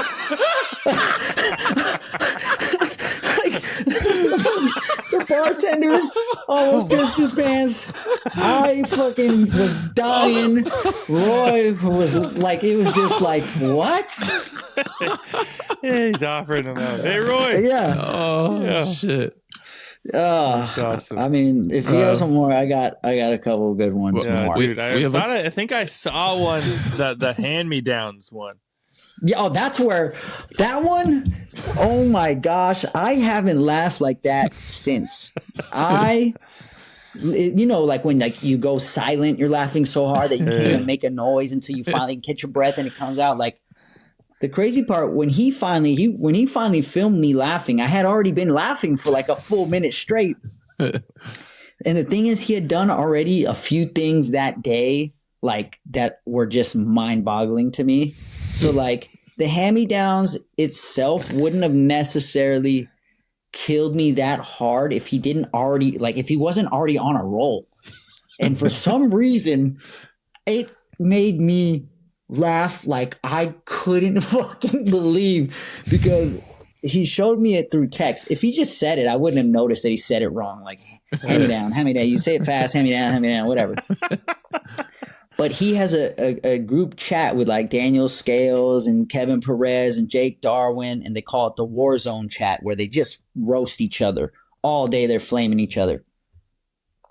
And I think Jake, was it Jake, Mike? Yeah, it was Jake. Jake had he sent a photo of his outfit to the group chat, and we were on the couch. We had just got home. We were actually at SoFi Stadium doing a photo shoot for the Rams. I was all geeked up that they like had me in one of their photo shoots. And we got back, and we're sitting on the couch downstairs, and he's like, check this out. I flamed him. Like, I got Jake's ass, you know what I mean? And he shows me this picture of his outfit. He's like, he tried to show me his outfit. I said, what are those, hand-me-downs? And he shows me the text of him saying that, like, what are those, hand-me-downs? First of all, that's not that big of a roast if you just say, what are you wearing, hand-me-downs? Yeah. But the fact he was like, what are those, hand-me-downs? And I read it, what are the HAMMY downs? And I was like, before I didn't even say it, because I was just like, just so like I couldn't even speak. And he was like, what? What's so funny? What? Like, he probably was thinking that I thought his roast was so funny. And I was just like, to the point, like, I fell off the couch. I'm on the floor at this point, and I'm still going. I'm dying. And that's when he finally starts filming me. And I cackled like I never even heard these noises coming out of my body. And then, yeah, that's when I got up and had to explain to him, like, because he was still the whole time like, what? Well, I don't get it. What's so funny? Like, that was a good one. Okay, last one. That's last the one. roommate you need. One man. more. Yeah. Well, let me just tell you the gravity story. So we were checking out this spot a while back, and the parking lot was up on a hill. So we walked down this grass hill to go to the spot, check it, and then we're leaving the spot. We're walking up the hill back to the parking lot. He's like, you can hear him like breathing, like walking up the hill. He's like, you ever wonder why you get more tired walking up a hill than you do walking down? And I was like, no, Mike, it's called gravity. He's like, oh yeah, the force of gravity. And he's like, so wait, gravity doesn't go up? And I was like, dude, you're scaring me. Like, I'm actually scared for you. Like, well, I don't know, gravity doesn't go up. And I'm just like, no, that's why it's gravity. That's literally its only purpose is to not go up. Its only purpose is to be down, to hold you down. It's like, he's like, oh, right. And I'm just like, bro, seriously, dude, I'm scared. Like, what? Fuck, my head's hurting. Yeah. So I have plenty more like that, but those are just some of my favorites. But obviously, man, we can't be the first to think this. Like, the world was blessed with Rob and Big for years, man. Has there ever been a time where someone's come to you and been like, let's do this, man? People tell us all the time, like, you guys need a show. You guys need a show. You gotta do it, man. At least a pilot or two. I would love. We actually had a funny one, like a scripted version of it that we like started to film, but like we just fell off and got lazy and just never kept going with it. Mm-hmm. But then, or just like a reality version of just naturally just film and just let us be version could be funny. But I mean, I don't know, like, it'd be cool. We definitely would be open to it, but like, that would be time consuming unless we had like a production company like doing it and just like filming us candidly, and because that's when the magic happens. And then when things start getting too forced and like it's not gonna be funny anymore, like a third party who's just like part of the crew to like kind of. I won't even tell you, low like, budget. Because I'm not gonna tell the whole story because I don't want to do him dirty like that. But I like to fucking catch him off guard and film him like and scare him around the corner, like pop out on him and scare him. And like in the mornings, a lot of times he lets the dogs out to go in the backyard. and where the coffee machine is, I'll go down to get coffee. And if I see him outside, I'll duck down under the counter and I'll just wait with my phone recording. Wait till he comes in. Hey, buddy. And just, And I just find it's just so like joy. It brings me so much joy to scare the shit out of him. And then the other night, I got home. We went to the Tony Hawk Underground video game release thingy, and we got home, and he sends me like a little edit of footage that he filmed of that night, so I could post. And I was like, oh, I called him. He's downstairs. I'm in my room, and I called him like, hey, this one looks good. Good work, you know. And he's like, all right, I'm gonna come up there and airdrop it to you, so you can have it, so you can post. I was like, all right. So then I was like, oh, this is a moment I could scare him, right? And like I come out of my bedroom and there's just like a little nook right across from my bedroom that I can like hide. And I'm just waiting. And he's like down there doing shit with the dogs. And I'm like filming for like 2 minutes straight. Anyway, long story short, I want to do him dirty like that. But he walks up, about to go in my room, not knowing I'm there to scare him. Gives me a little surprise, not knowing that I'm there. And then I surprise him by scaring him and then just die laughing, saying, you know, I got that, right? Like, you know, I got that one. So basically he farted. Oh, shit.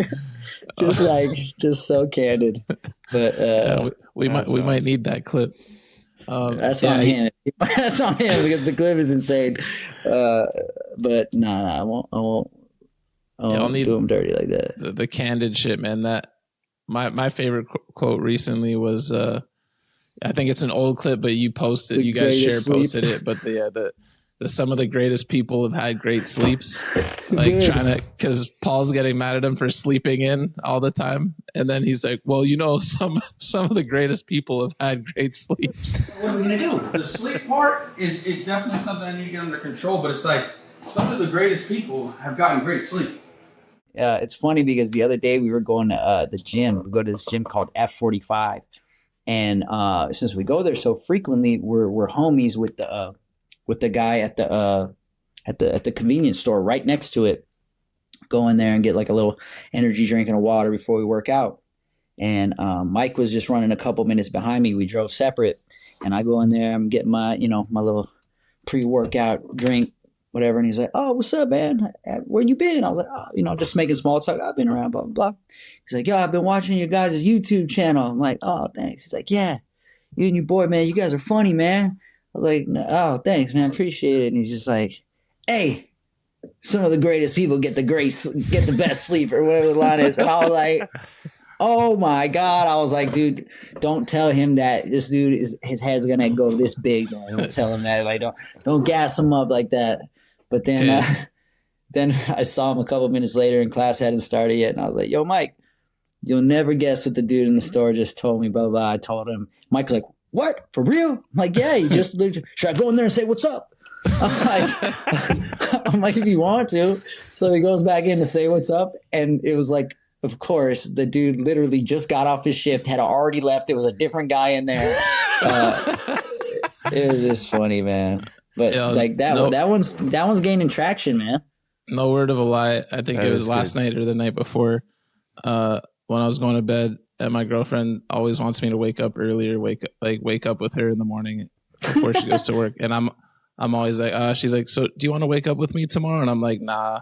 She's like, oh, I'm like, some of the greatest people get the greatest sleeps. And she's like, what the fuck is that? I'm like, the Great Spanish Mike.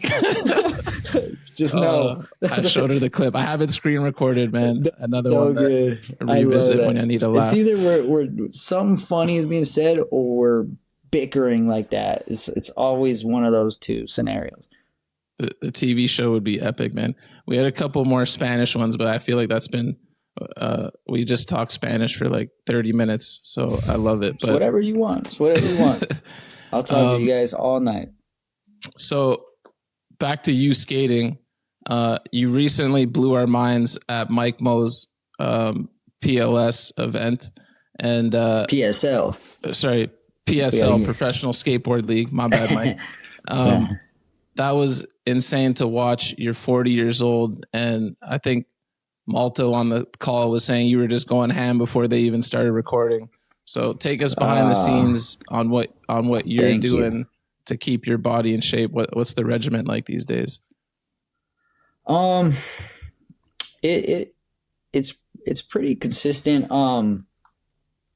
Recovery is like more important than ever. But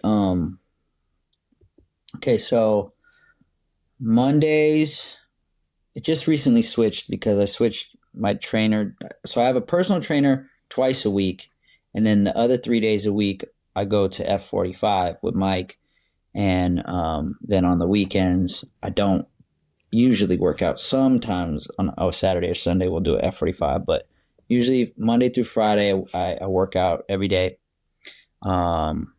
And then I'll skate probably 3 days a week. And always in between then, I'm foam rolling, I'm stretching like all the time. Hitting the infrared sauna often, and hitting the ice plunge. So I'll go sauna, ice plunge, and I'll do that like 3-4 rounds in a night, especially if it's like a hard workout skate day. When I do both, those ones I definitely need to make sure I hit sauna, cold plunge back and forth a few times, and usually always in the evenings while I'm winding down to go to bed, I'll like whatever show I'm watching or movie or whatever, I'll just lay in front of the TV and just foam roll. Then I have this little app, really cool stretching app that I found, and I'll just put on like a stretching program and just like go through it and do the stretches, usually like 15-20 minute thing. And that's pretty much it. I try to eat pretty decent, but I'll fall off. Eating is like a huge is like my least area I'm disciplined on. Like recently Mike and I started working with a nutritionist, and like she gave us this whole regimen and plan and everything. We went to Costco, we got all psyched, we got meal prep and do it. Like we last like 3 days, and then next thing but I usually I have smoothie in the morning, some coffee. Right now before our interview, I went to California Fish Grill. I had some salmon, brown rice, and some like sliced tomatoes. So it was like I keep it pretty decent, but there's probably a day or two during the week where I'll go in on whatever and not think about it and just eat. What's whatever. the guilty pleasure food, man? What's the one that you can't stop eating, man? Guilty I'm pleasure terrible food? with the diet too, man. I can't make hard. a diet go past 24 hours. Yeah, I love pizza, man.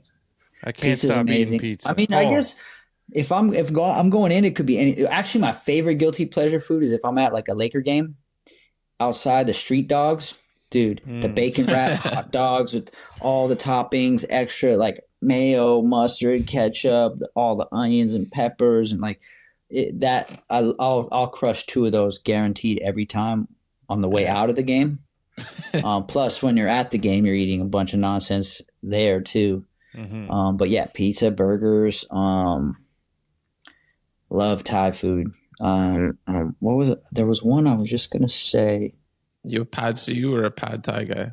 I'm a Pad Thai guy for sure. Okay. Mike's a Pad See guy, and Mexican food for sure. Burritos, tacos, dude. Man, the other morning, Sunday morning, Sunday morning, dude. I found this spot. It's like a Tijuana style taco spot that I had no idea was right there.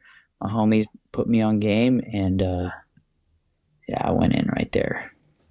That was cool. That was good. Now you're getting me all hungry, man. I was doing good. I had my fish, and now I want a snack. Dude, so We're gonna celebrate.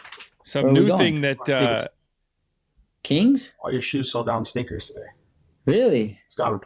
Well, no, I ate already, dude. I'm not gonna. We're celebrating. I'm gonna go celebrate. Okay, see, he's ready to go. The Dolo tell our celebration. nutritionist. How about that, Chief? Well, I mean, I'm trying to go. It's a butterfish.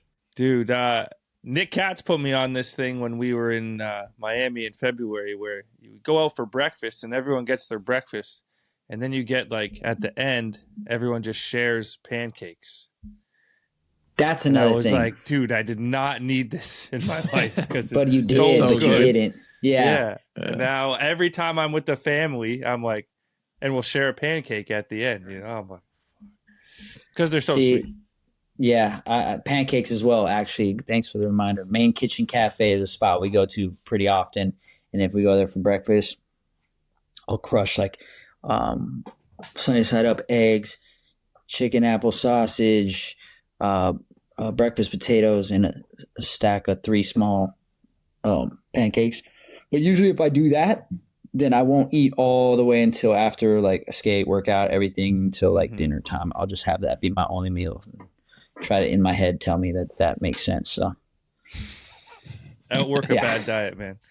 That's the only option. But I think, like, of course, the working out and the recovery stuff for sure has helped immensely with, being able to still be able to skate pretty good. But I think the main thing is just never having stopped. Like, I wouldn't say the main thing. I think those two together, like never having like stopped skating, like just kept trying to push myself, kept like trying to jump stuff, kept trying to, just keep up with my tricks. But don't get me wrong, bro. I feel it. That's why I only skate 3 days a week on average now. And usually those are like 2-hour sessions max, which like it breaks my heart because like my heart wants to skate every day and I want to skate for many hours. So I have to be more efficient when I go skate, which I'm grateful that I still can skate, but I do get frustrated because I basically, even if I'm just going to the skate park, I'm like basically on my way to the park mapping out my session to make it as efficient as possible so I don't waste time or energy, because if I warm up too long dicking around, I'm going to burn out quicker. So I'll like kind of map out like, all right, where am I going to start? Okay, just think a couple tricks you want to work on. What do I really want to focus on today? Okay, make sure you get to that. Okay, and like you have to be like more methodical about it to like get the most out of your session. Yeah, fuck. I feel you on that for sure. You got to think ahead of what you're working on and get it in that window as soon as you're warmed up, straight to it. Exactly. And like no like when I was a kid, if I'm skating the ledge, I'm doing every ledge trick I know. No slide, cricket grind, 5-0, 5-0, 180, 5-0 shove, everything, like, and this time it's like, dude, just get your legs warmed up enough and go straight to what you're trying to get to. Otherwise you're never even going to get a quarter through your session. Yeah. And the streets is even harder, bro. I'm not gonna lie. The streets are brutal for me these days. I have to know what spot I'm trying to go to. Have to have somewhat of an idea of what I want to try, practice it ahead of time, and then go and try to do it. And like literally go warm up just enough and go straight to trying to film. And probably I'm only hitting one spot in a day. Like the days of like being in the car with the crew and like just hopping on a mission, like, where you at? What's got a spot? Oh yeah, we'll meet you there. Let's check it out. Oh, cool. Like, dude, as much as I miss those, like I literally can't keep up with that. And multiple clips in a day is like a miracle. Oh my God, dude, if I ever get 2-3 clips again in one day, I am throwing the biggest party ever. Everybody's invited. We're partying tonight. Back in the day, that was just like average. Multiple like solid clips too. But dude, that's just, if you want to keep skating, you want to, keep going, that's just what it is, and everybody's body's different, this is just what my body is telling me what I can and can't do. And, but I still love it and I still want to keep doing it. And I still want to feel like I can like contribute to any videos. Like I'll probably won't have a full part in any of our primitive full lengths, but at least I would like to have a few clips, and I'd rather have quality over quantity, a part just full of fillers, or like maybe like a handful if I'm lucky of like tricks that I really feel like good about, Dude, sparking the last full length with the pre-opening credits straight to the old beat, that was masterful. And all those clips that was are all at Alan. the level. Yeah. I had no idea that was going to be like that until the premiere, which I always do that. I'm not the type of guy I was like, I want to see the video all beforehand. Like I just will watch it at the premiere and want to get stoked just the same. So yeah, that's all Alan Hannon's vision and creative work. That guy he's real special. Hats off to him. That was incredible edit. And speaking of that part and what you more recently dropped, in there you did the switchback Smith backside flip, which was insane. I don't know how you held that for so long on a street ledge. Oh, thank and you. then more recently you hit the switch flip back Smith back 180. Also insane. I'm wondering, are you going to run the combo up in the streets at any point? Well, if I tell you yes, then it like takes away the surprise of it. But if I tell you no, then you'll be like, think I'm lying. You know what I mean? I mean, yes, it's on my radar. I've done it one time, not clean, at the skate park. Wow. But it's really with that trick, it's just about finding like the proper street ledge that you can like hold on. Come on, okay. That you can hold enough to like get your feet right for the flip out. Mm-hmm.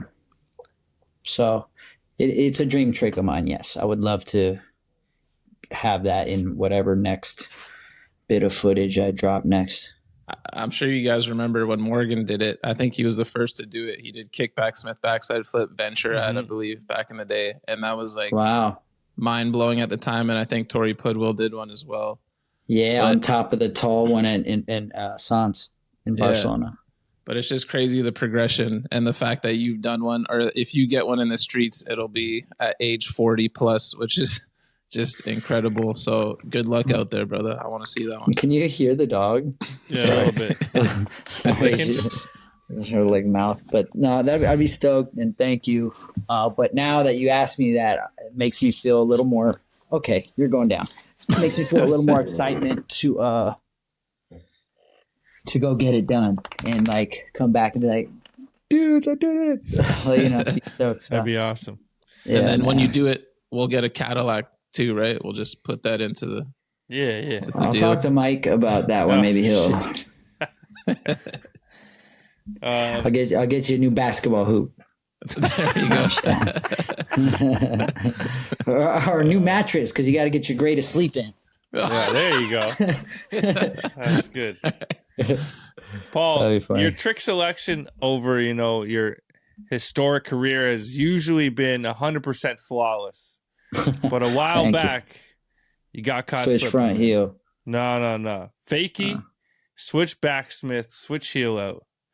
Do you stand by this one? Or were you just tripping and needed a clip that day, man? No. Sometimes just in the park, if I didn't have any particular, I'll say it like this: it's definitely not something I'm like looking for a spot in the streets for. It was just like, I don't know, it was just random, just a random thing. I don't know why I was even doing the fakie switchback Smith. I think I was like fucking around at first. Somebody was doing, I don't exactly know why I even got into doing that because I had never done that before. I think I was like messing around with Willie Grinds or something and like, oh, what if you do fakie or not? I don't know. But then like low key, I'm not gonna lie, I know there's some tricks that like you don't like back, but then low key when you do it and you're like locking in, you're like, why does this feel really fun? Like, why am I having the best time right now just doing this? And I did a handful of them and like I was just locking in good, and I was like, man, this feels good to like just hold it. And so like, oh, whatever, I think I could flip out of it or whatever. So it was definitely a random, not premeditated trick. But yeah, it's probably not something you're gonna find. Like I'm not eagerly looking for a place to go catch a clip with that. Yeah, news. For sure. I feel you. I appreciate you. Okay, that makes me feel better. I was like, no, tell me Paul's trick selection ain't going down this path. But you were just messing around at the park. I was, but like the reality is, man, as time goes on, you got to adjust your game. At some point, pretty soon, maybe I won't be able to switch ollie up that high to lock in. And, the fakie just like it's a little It easier gets to right get in up. there to. just That's why all that by shit's yourself. whack though. Yeah, that's why it felt so good. Yeah. You're like, Yeah. what feels so good about this, man? Yeah. So like, I don't know. Sometimes I'll like, I'm definitely not as critical to myself as much as I have been in the past these days, which I don't know if it's a good thing or a bad thing. Part of it's a good thing because it's just like you're putting less pressure on yourself, but then part of it's a bad thing because you're like, what the fuck, man? You getting soft? You ain't trying to like, you trying to be in the game? What's up, man? Like, so I'll like be arguing with myself like that sometimes. But that's just it's just what we do to ourselves as skaters. For sure. But I appreciate you bringing that one up. So Paul, man, what's next for you? Illustrious career, the shoe, everything's popping, everything's good, but what's next? Well, I'm really happy, and hopefully we can get it to turn out pretty cool. But so last year on Go Skateboarding Day, the city of LA blessed me and named June 21st in the city of LA. They named it Paul Rodriguez Day. Wow. And I Crazy. was super honored, super stoked. Went down to the city hall, like did a whole ceremony, gave me a plaque, and like super like big deal. And I was really, really blessed.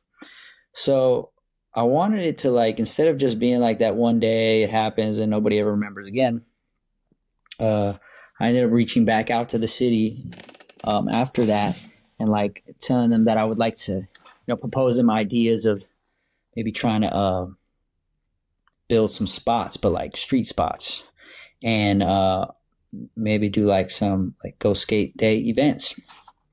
So it being the first year, they blessed me with taking over Venice Beach, right under the Venice Beach sign on the entryway on Go Skateboarding Day. We're gonna have like, they're giving me the basketball court area, the skate park area, and like on the side of it right there, they give me a whole stage. So I want to do like for the public, for kids, like, for anybody can go in and skate, just like product giveaway, toss out, a bunch of product, whatever, for kids skating, doing cool stuff or whatever. And then I want to have just like a game of skate. I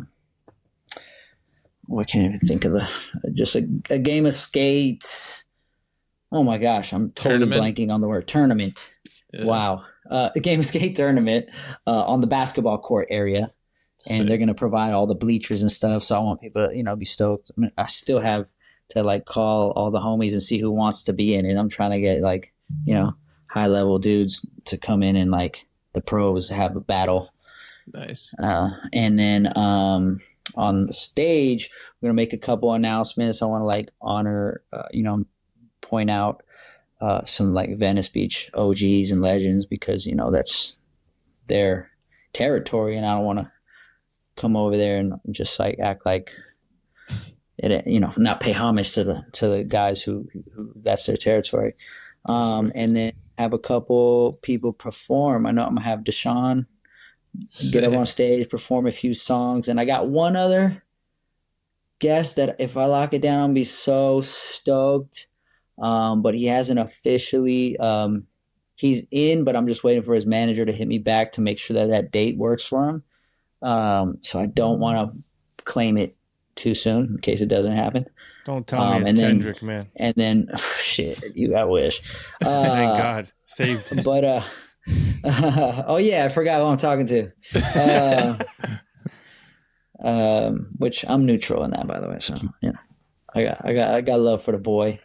That's right. And then I'm gonna announce a pretty cool project that they're gonna allow me to do. Hopefully, have it done by next year on Go Skateboarding Day. So I wanted to have a cool event. Just everybody will be out, be invited. We got El Pollo Loco bringing up the food truck, giving out a bunch of food. Have a DJ out there. Just having a fun day skating, just embracing the culture. Because I'm very stoked that it's Paul Rodriguez Day, but I don't want it to be. I want it still to be I want it to be the focus of skating. Go skate day, skateboarding day. Sure. I want skateboarding to be the main focus of it. That sounds awesome, epic, dude. man. So that's something I'm excited about this year. About to go to Copenhagen next week. That'll be cool. I haven't been there for 3 years. And as far as that is like, as far as skating goes, I'm just trying to stay healthy, feel good, and just chip away one clip at a time. I guess I'm working on switchback Smith backside flip here pretty soon. And I've been trying to work on an interview with the Tiba for a long time now. That's awesome. I think I only got like 1-2 one punch. photo. But it's just really hard because like this dude only wants to shoot stills. And I'm like, bro, that means that I got to do something painful to shoot stills. Like, you sure you don't want to get cool ledge tricks? Like, we can get sequences. What happened to sequences, dude? Like, they're not cool anymore or what? Like, so I gotta just find things that I want to do that I'd be stoked on to get some stills. So, You're at the stage of your career where most people would just be like, yo, let's just get a tall, artsy switch crook on a ledge. But you still demand a lot from yourself. So you're like, nah, let's get the switch flip back, Smith backside flip.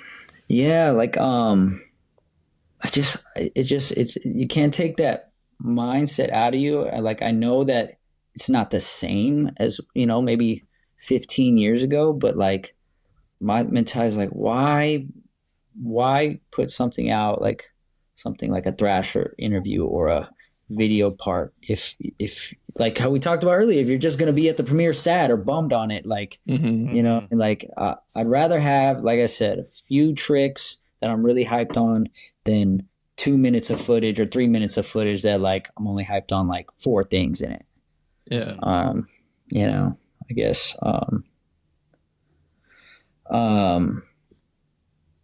sorry, my kid was calling me.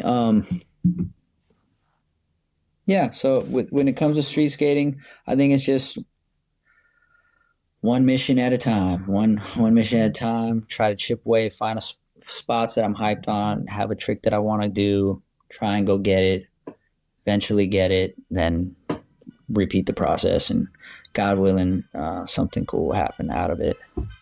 Love it, man. Still grinding. Trying, brother, trying. Feel the heat from here. Yo, it's Rapid Fire with the Ghost, and this week we're honored to be brought to you by the only trucks that matter. That's right, it's Venture, baby. Summer Drop 1 is in shops now, and you can find Nikolai Piombo's Pro V Hollow in 5.6. Venture is also now offering the V8 available in 5.2 high, 5.6, 5.8, and for the first time ever, 6.1. The V8 features a signature 8-hole pattern, letting you dial your wheelbase in by 1/4 inch per truck, 1/2 inch total. Fine-tune your setup and skate how you want to skate. Venture Trucks, baby. The only trucks that matter. Go cop a set in the US at Prolific, Exodus, Orchard, Directive, Ground and Sea, or in Canada at Spin, Empire, Rumor, Moguls in Motion, or Pro Skates.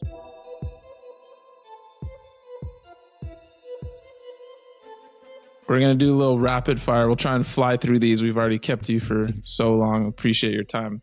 All good, brother. You ready? Yes, sir. Favorite skater?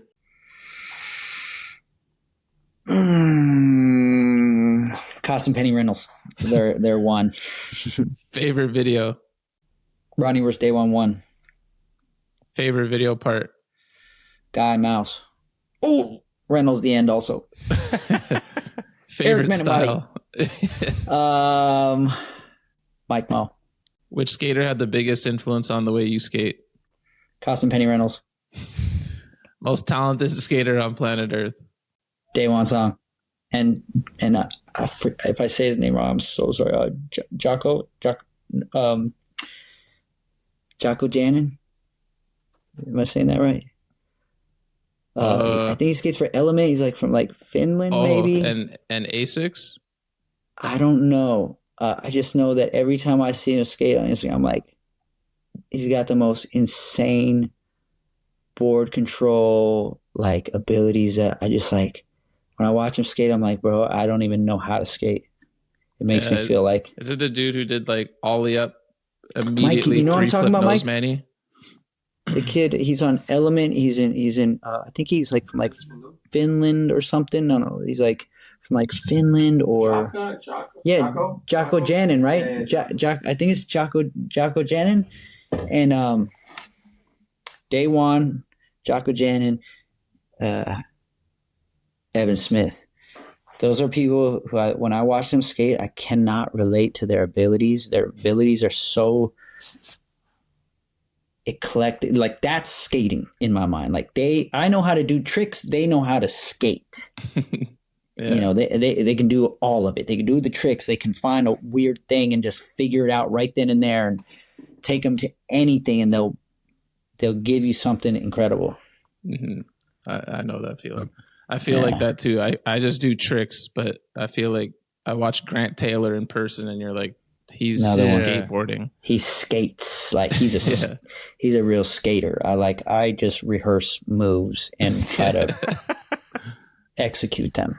It's funny hearing someone else say that, because that's 100% how I think of myself.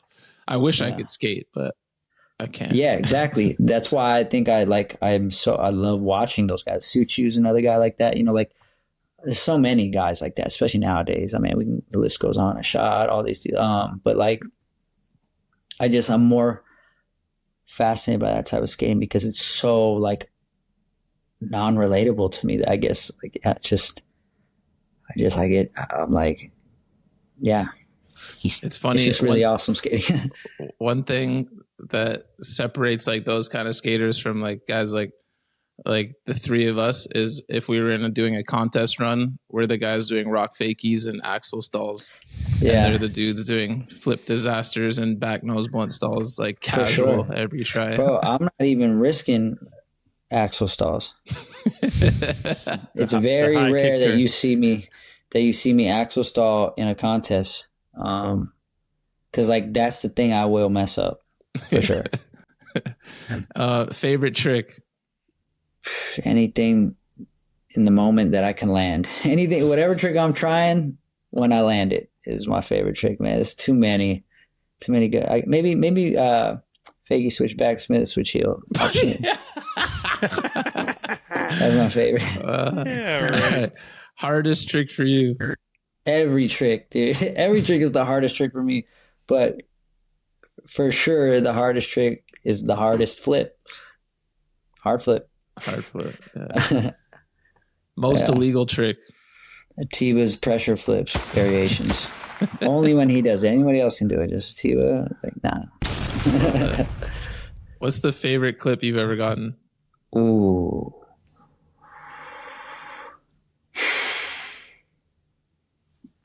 Either switch tray at Santa Monica triple set because like of the spot itself and being able to get a clip at a spot that iconic, or the nollie front foot flip crook from my last trick on me, myself, and I, because I had been envisioning that for a while, and it started getting to the point where I was getting discouraged, like thinking like, dude, I don't think I'm ever going to do this trick. That trick was like, I was working on it for years on and off, trying to find the right spot, trying to like figure it out.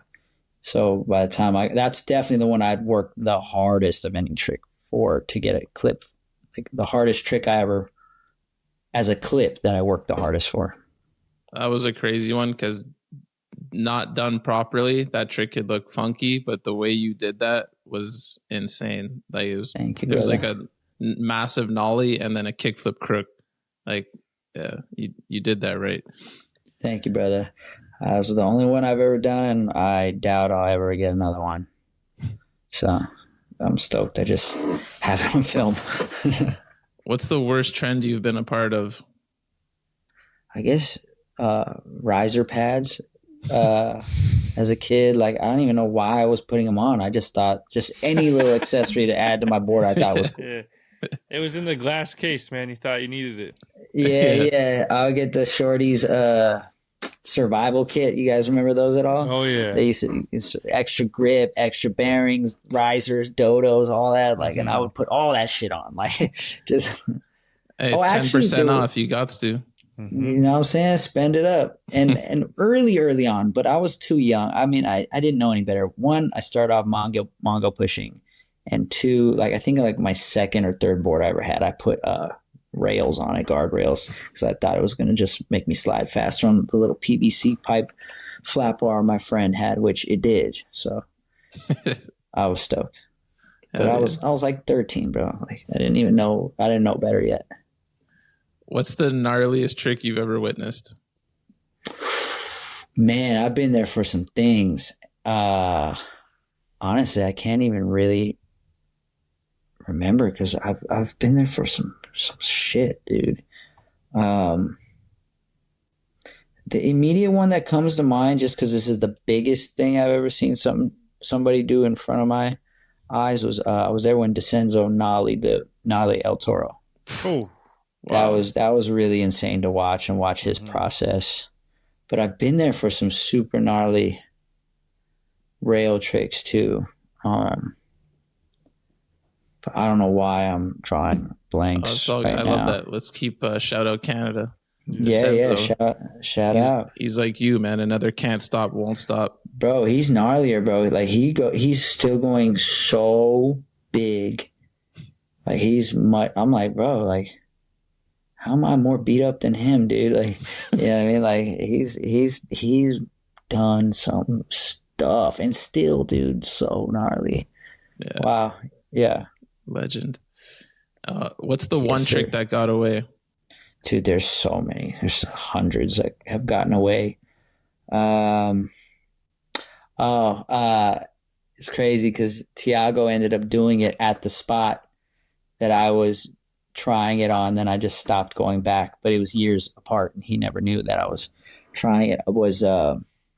He did the front feeble laser heel out on the out bar in Compton, and I got the varial heel out back in the day. One better. Well, thank you. I got it back. I got the varial heel out back in the day, and I was trying laser. And I went back like maybe a couple of times and didn't get it, and then just stopped going back. I don't know why, because that doesn't make sense. Because I'm the type, like even still now, like I will go back as many times as it takes until if it's a trick I'm like that inspired by, that I'm that motivated to get. I don't care how long. I'll go back every single weekend until we get it. I'll go back on the weekend. Go to the park during the week, practice the trick all week, go back that weekend, and just keep repeating that process until I get it. So I don't know why I didn't do that with that one. That's probably one that you're like, no one's doing that. There's no, I don't have to. No, it wasn't that, because that would actually motivate me more.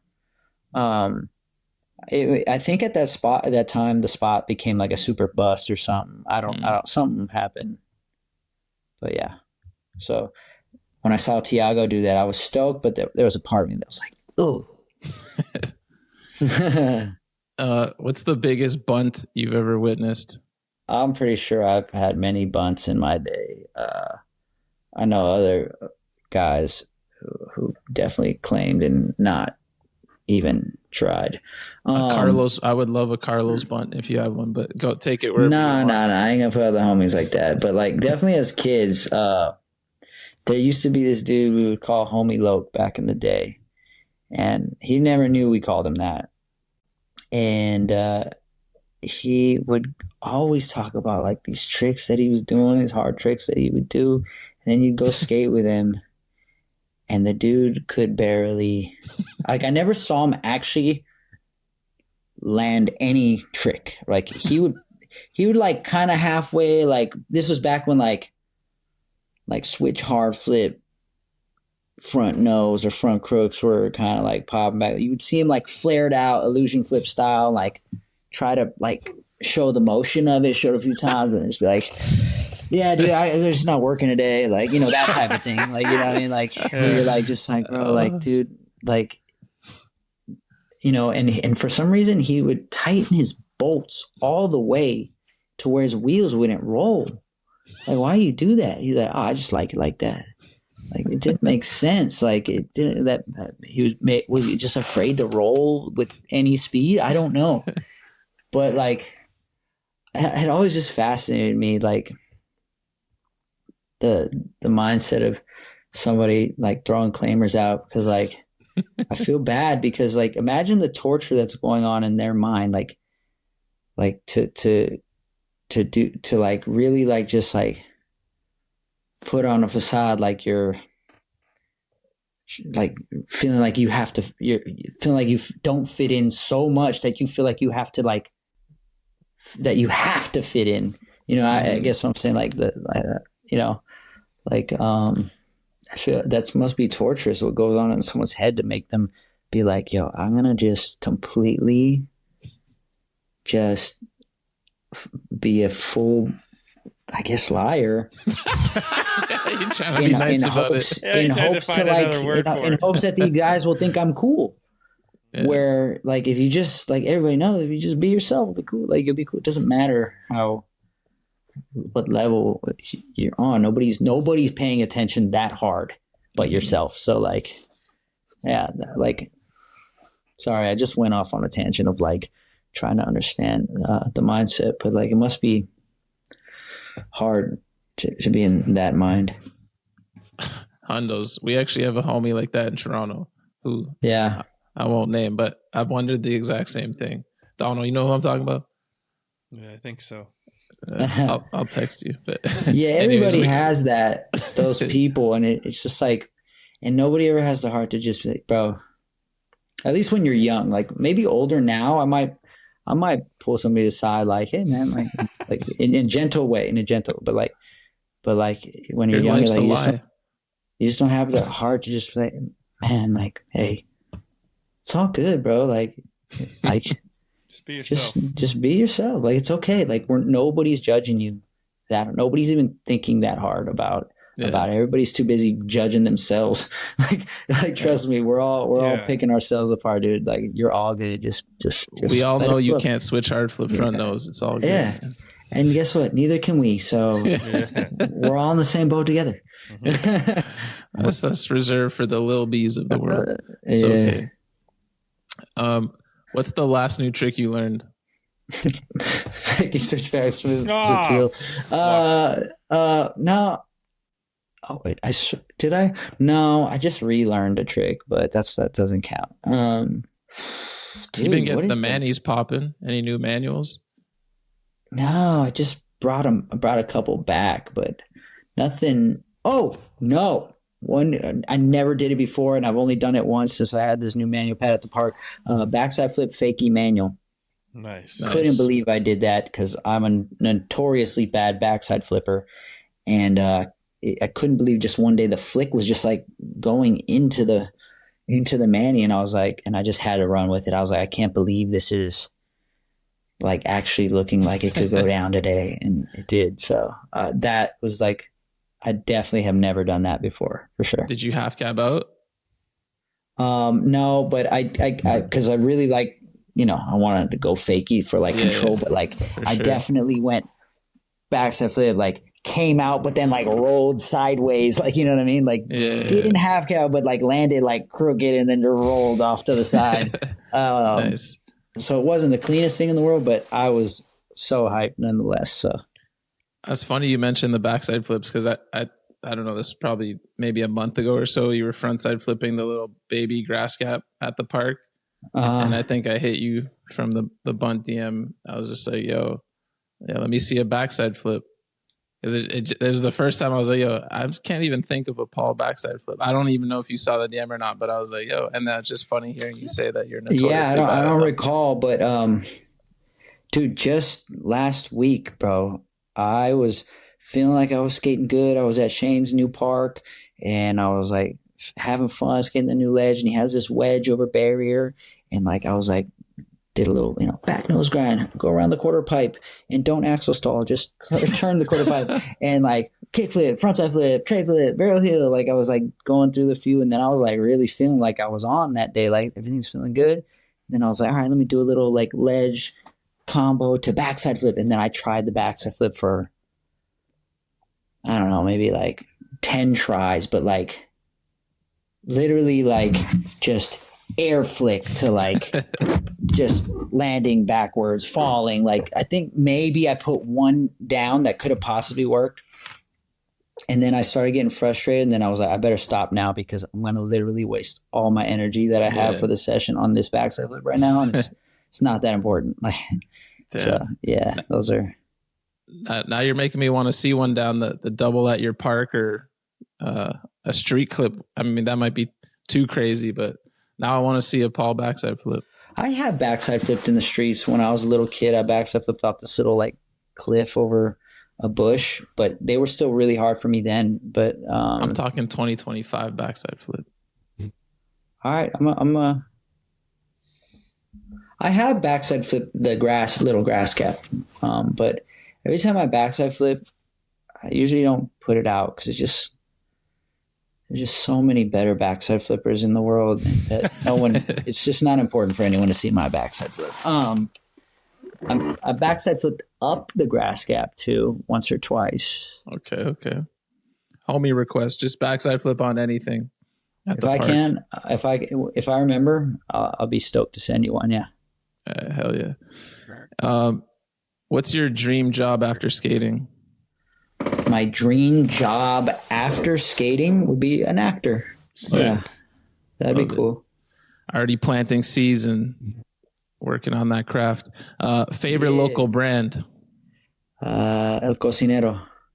So, it's a restaurant, not necessarily a brand, but they make cool merch. But they got the best tacos, burritos that they just served the other day at our just little celebration we had for the shoe dropping. But if we're talking like skate brands and stuff and like clothing brands, I like The Weeknd. I like what Grant does. He's funny, bro. And like the skits he comes up with.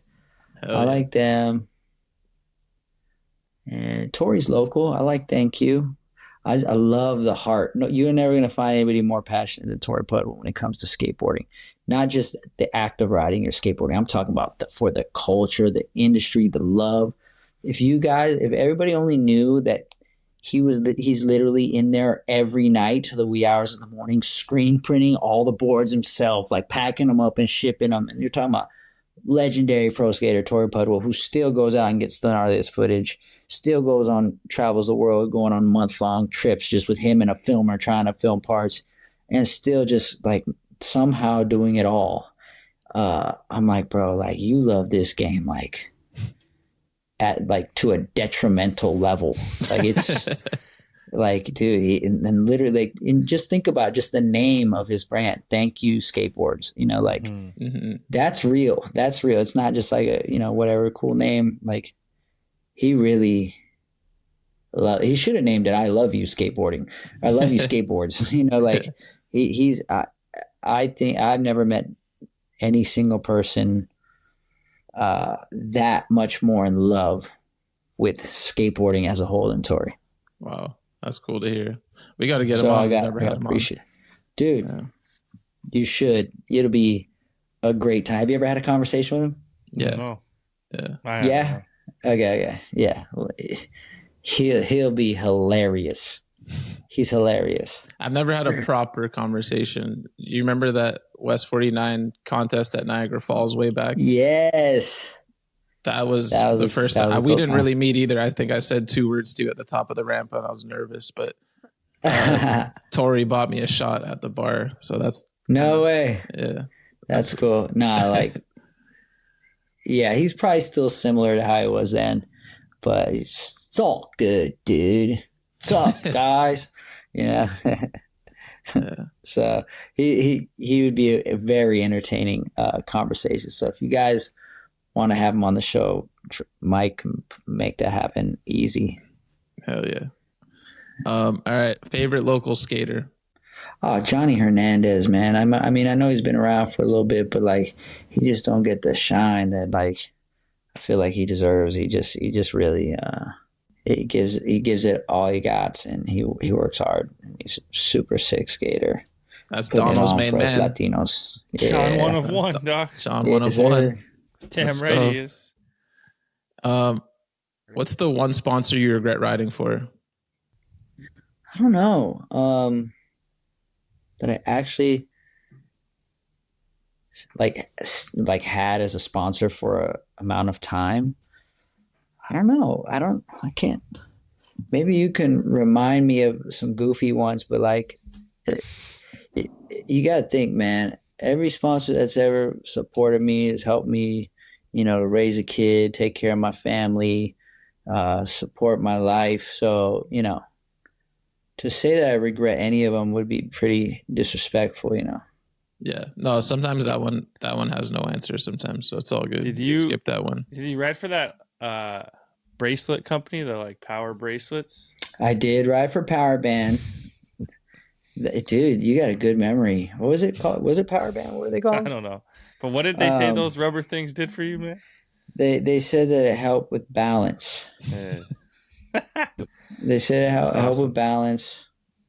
And I'm not gonna lie, it took care of me pretty well, bro. They were killing it for Didn't that. they have a box at the Staples Center or something? Yeah, I think they were had named an arena, they had named some arena, that the Power Band Arena or something, or it was in talks with, and then they got hit with the crazy lawsuits and claims, and just like everything crumbled on them. It sucked. Yeah. Super nice people, but yeah, I guess I'm not saying you have to regret that. No, I was just saying that. I don't regret it at all. El Chapo was behind those things, man. Was he? I don't know. I just made that up. Yeah, I don't know. Yeah, no, yeah. It's just really hard to say, man. Anybody who can support and make a living in skateboarding, anybody that supports a skater to make a living in skateboarding, man, like it'd be pretty disrespectful to ever say you regret riding for them, unless like it was something like super immoral or like. Yeah. Or they did you dirty or something. Really doing something bad. Yeah. Really doing something bad. Because, dude, at the end of the day, like, it's hard, man. It's really hard. I've been one of the more fortunate ones. But it's very hard to sustain a career in this industry. And, not very many are able to really, like, sustain for this long. 100%. So, bro, you just gotta be, grateful for anything. That's why, like, maybe, especially as I grow older, and obviously I've ridden for a lot of things, but like, I try not to be too judgmental of anybody's decisions these days, man. Like, if you're able to make a living doing this and doing what you love and being passionate about it, bro, like, you're not gonna hear nothing from me about it no more. It's a great success story for sure. 100%. All right, favorite teammate ever?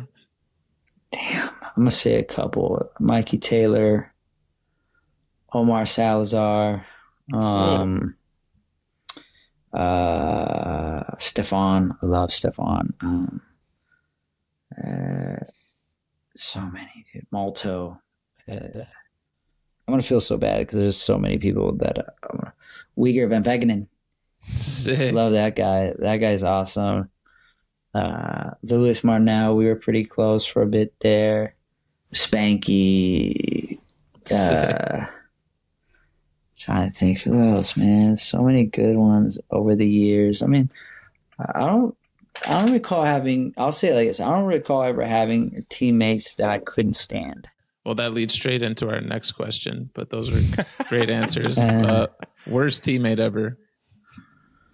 Carlos Ribeiro. He I love him, but he's a bully for sure. He will make fun of you, and like he has a good way of like saying shit that would normally cross the line, but you don't get mad at him. And him and I will say some messed up shit to each other. And if you just heard us, like I'm sure like in Tampa we were just doing it after the contest. And if you didn't know and you just walked up on us talking, you would think we would be like about to fight. Just always, he'll be like, well, I did this trick, I did this trick, blah, blah, blah, blah. I was like, man, I did all your tricks before you, man. I'll be talking, we'll be talking shit. Well, yeah, but you did it like this or this or this. And then I'll be like, man, go learn your own tricks or whatever. We just be talking like busting each other's balls in a funny way, talking about how we're going to beat each other up. Or I'm my head like, you don't want a piece of this? What, you want a piece of this? Like one of us went to the gym that week. Like, you want a piece of this? What you want? Like, what's it? Like, just just funny shit. But the other day it was funny because the guys, Eric and Lil Felipe, put this heavy ass fire hydrant in the trunk of his car, which was, I thought, such a genius idea because he'll do the most dick stuff to you. Like you'll have brand new pair of white shoes, he'll just step right on them. Fresh board just set up, and he'll just scrape his nose across your board and just make a mark across your grip tape. He'll focus your board, just funny stuff like that, which only he could get away with. For some reason, he just has a way about him where you're like, I can't be too mad at him. Love that. You guys gave the world a glimpse of it in his intro to his part. You guys were roasting in the Primitive video. Oh yeah.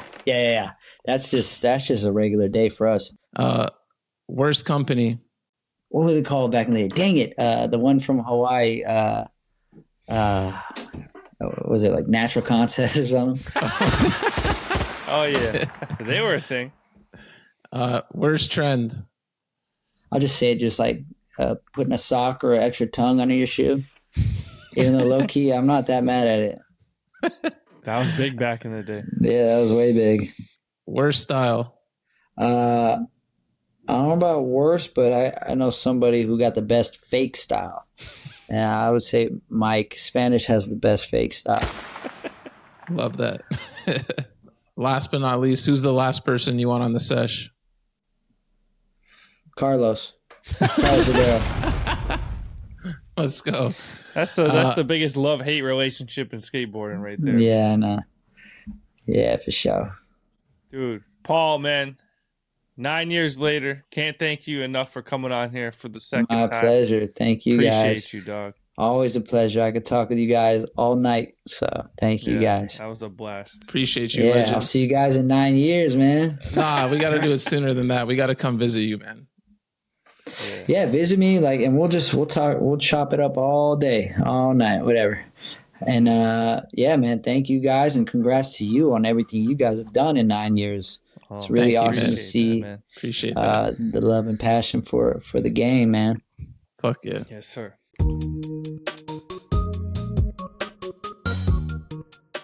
Welcome back to the post office, brought to you by our good friends over at Dickey's Skateboarding. Quality workwear since 1922, from the work site to the streets. Ain't nobody keep you fitted like Dickey's, man. All right, Ghost. Action-packed post office. Let's get it cracking, man. All right, man. First up, we got a voice note from Mr. Waylon Petramule. Probably say that different every time he hollers, but let's see. Over the years, there's been tons of guests that never have a real sports moment to share. So if they don't have an answer, what if you guys ask them what their worst sports moment is? Because a lot of people, if they don't like sports, there's probably a bad memory attached to it. So that sounds more fun, you know?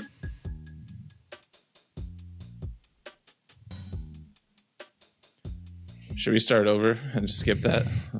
No, we can.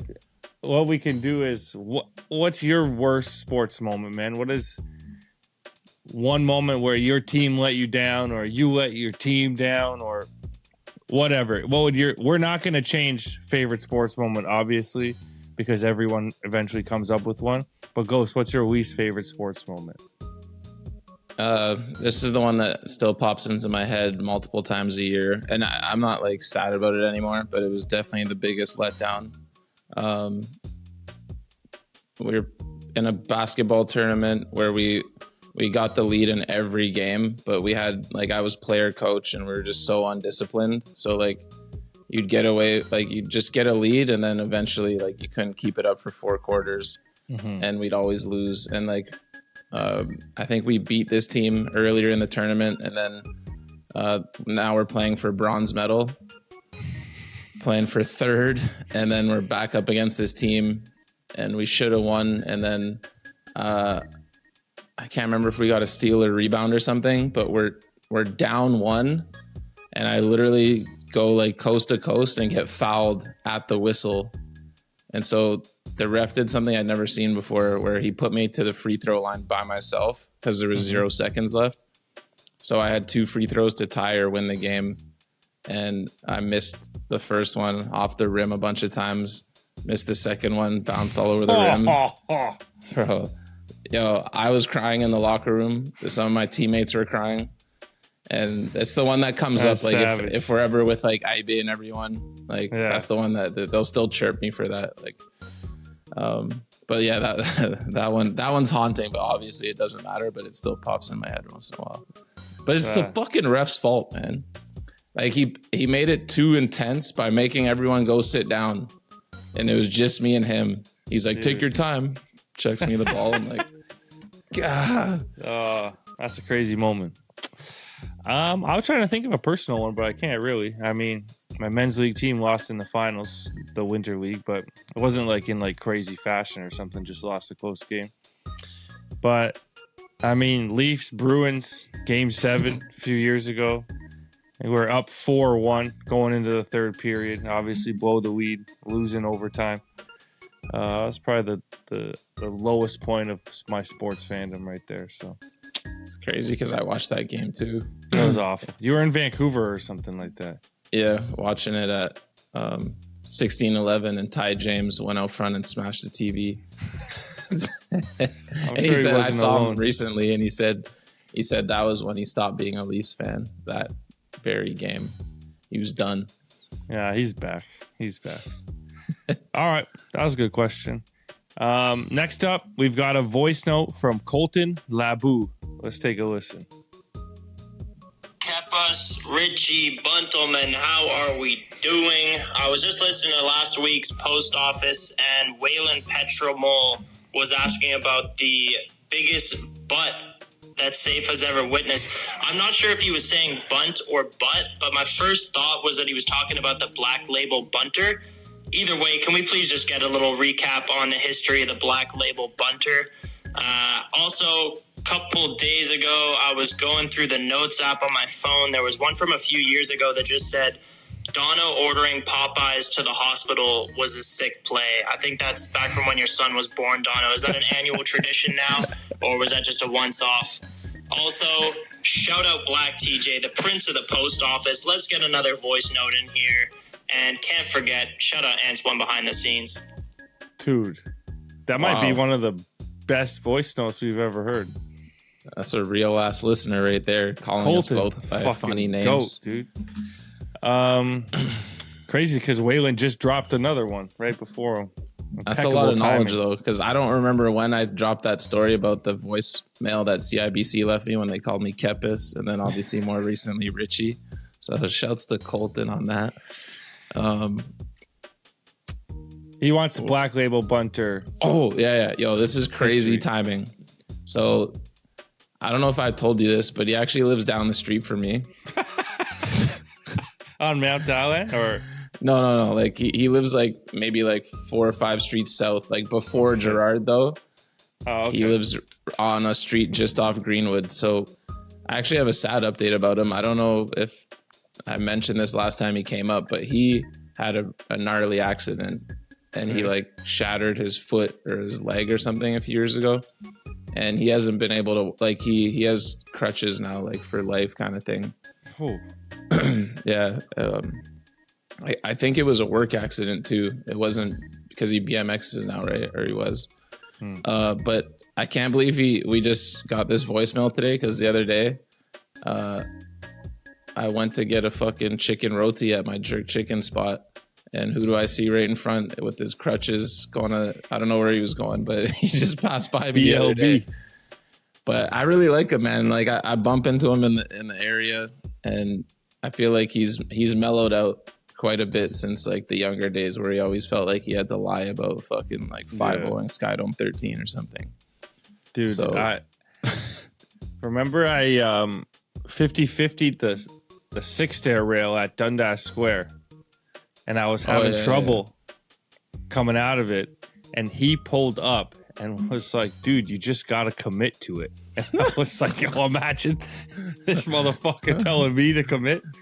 Wow. But it ended up working out, and he pushed me in the right direction. When a bunter's telling you to commit, you know, I am a bunter too, though. I ain't fucking lying, dude. I got no problem admitting that. Popeyes to the hospital. Hasn't happened again. If I happen to have a second child, I would have no shame in doing it again. Though it was absolutely unreal. Have my iPad set up, watched a little football, Popeyes while mom and the newborn were resting. So there's nothing wrong with that. There's no shame in that season game. Yeah, there's no shame in that game. That's epic. And what was the last question? Did you have one more question?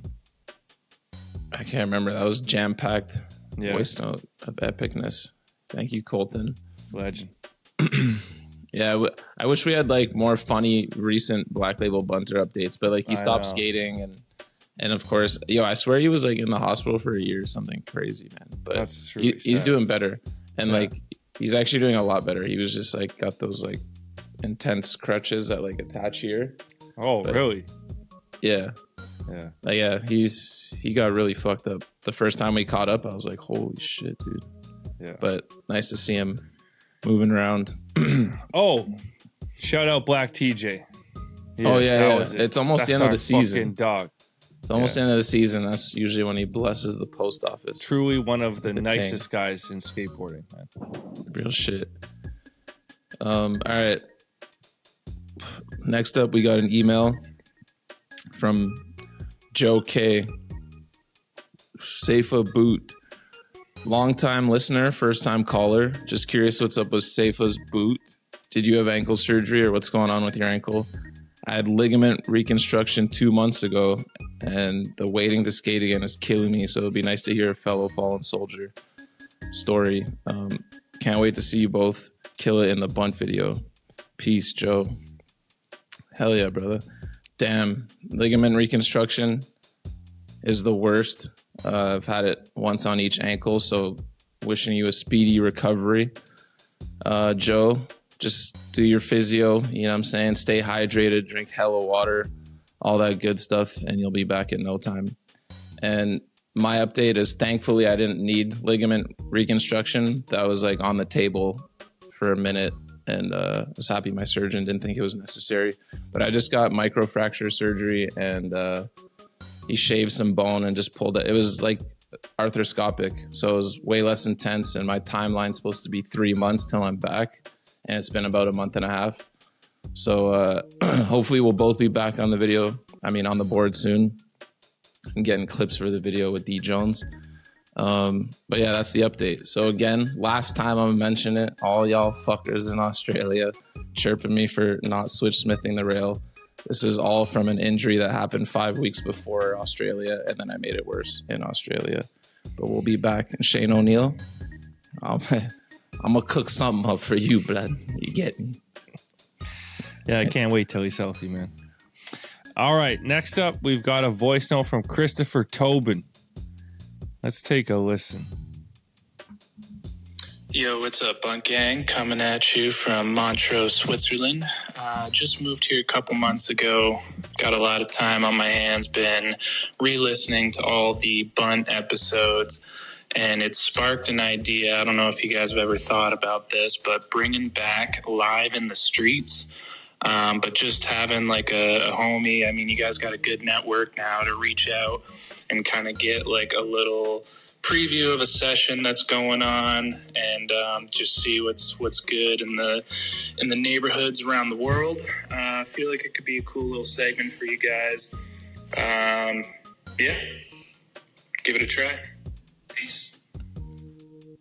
Dude, do you remember when Ty James was set to be the new In the Streets reporter? Oh, I forgot about that. That's one that that's the one that got away for the Bunt Gang, man. If we could have found a way to make him comfy and channel his aura, it would have been great. Yeah, that's a great idea. And JP Souza actually wanted to do it.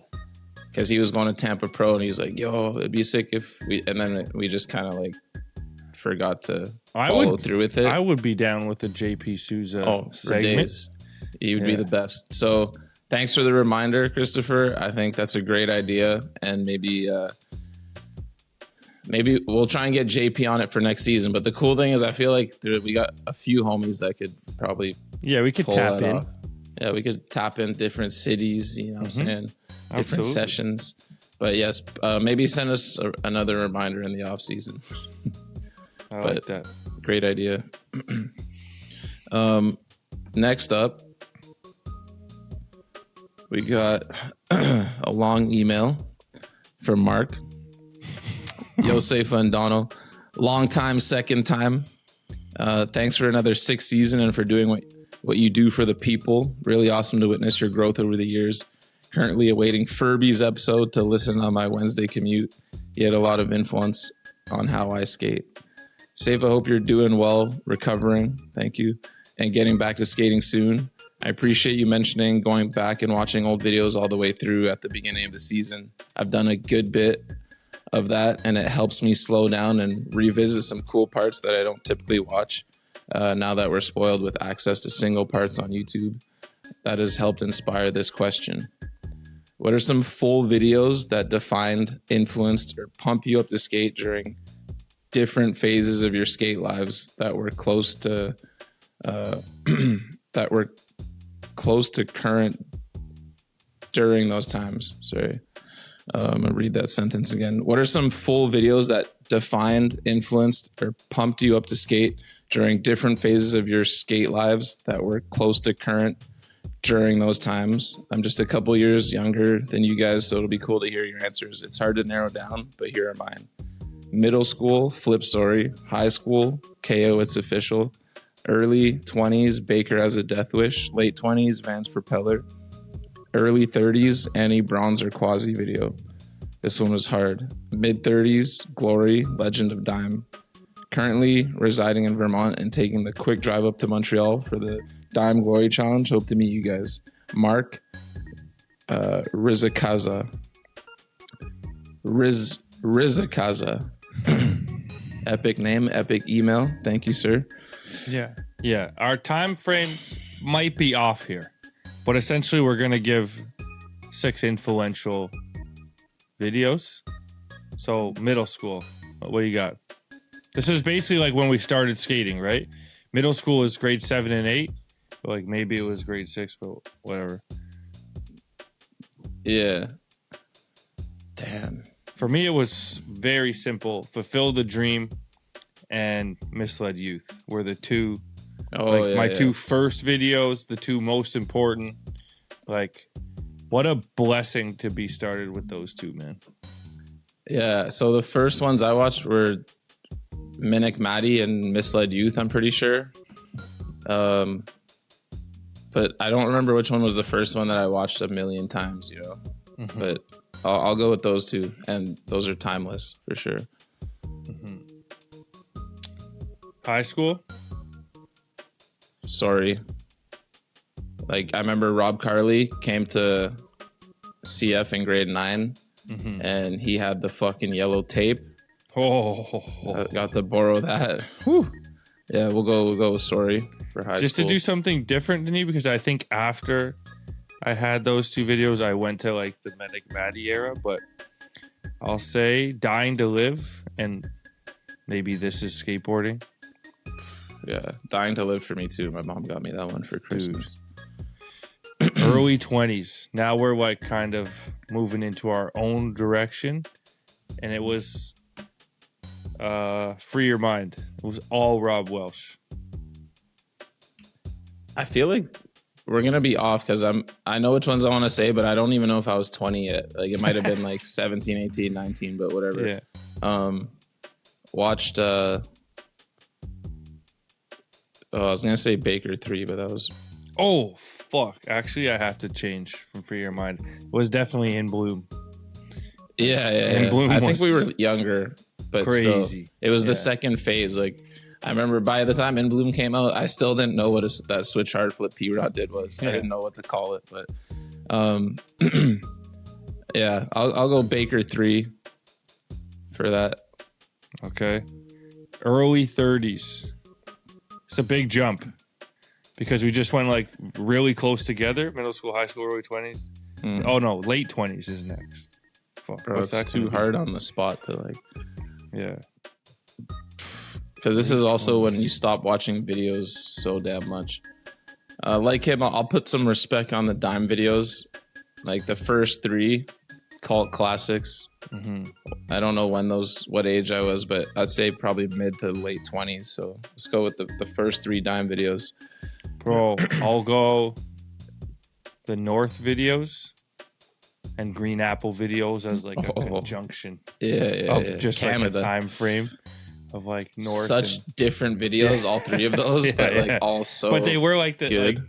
Some crossover in all of them. So I'm pretty happy with that statement. Might even throw like Underworld in there as a little, That was younger, but yeah. Something. But like Dime, Green Apple, North. That's like if you want to do quick homework on Canadian like legends, watch all those. Early 30s now. This is where I don't even know what full lengths are we watching at that point. That's what I'm saying. Early 30s full length. I mean, Vans Propellers is a really good one because that was like the biggest one.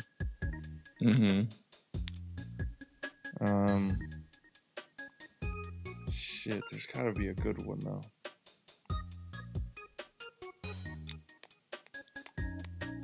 This is hard. I'm trying to think of like a premiere that I would have went to, and all I can think of is like the Polar video. But I don't know if it was that. Yeah. I mean, Yalda did have.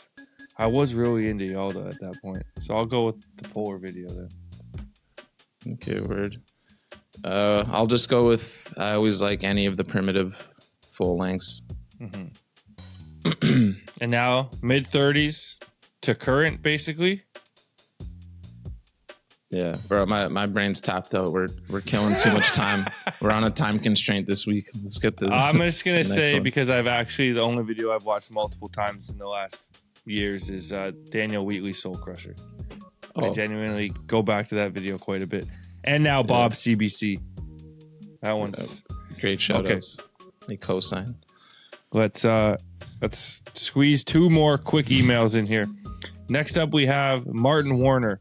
Hola amigos, that Furby interview has me wondering who your favorite metal mouth skaters are.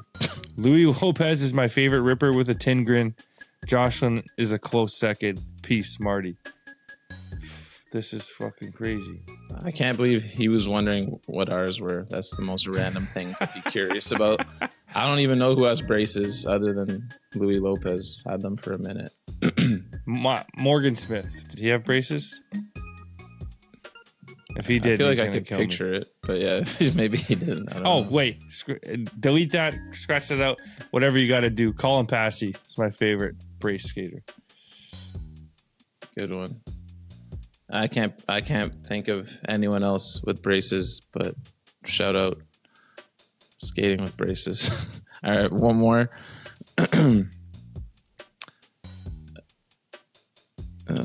You save this one for next week. Yeah, if you want. Let me see if there's a quicker one.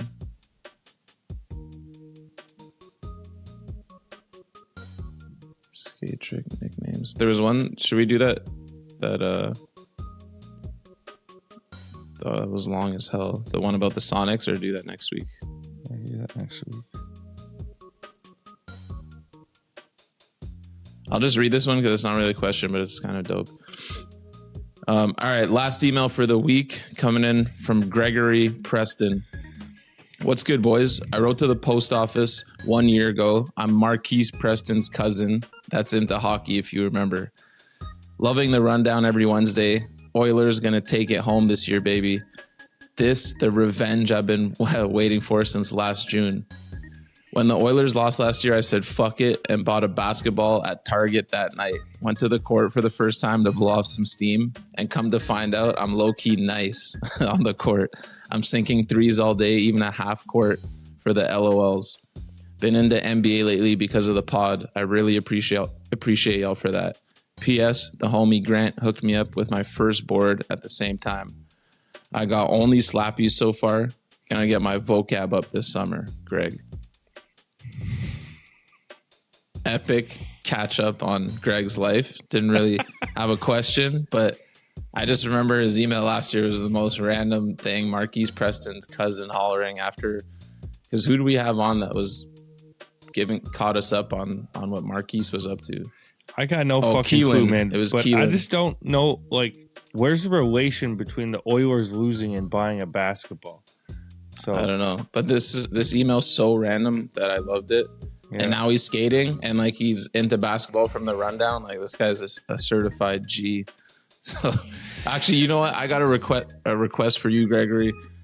I don't know if you play hockey. Maybe if you do, send us a little highlight or something. But send us a video of you doing a slappy, and I want to see your jump shot. So like, get a little edit popping. See what you're working with. And bonus, sinking if you threes all day. Bonus, if you can link up with your cousin and get any trick, flat ground, preferably like a front big over a hip or something at a skate park. But would love to see a Marquise Preston clip in 2025, man. All right, y'all. That's going to wrap up the post office for this week. Get your emails, voice notes, video clips, video questions, requests, you name it, to thebuntlive@gmail.com. There's only 2 weeks left, man.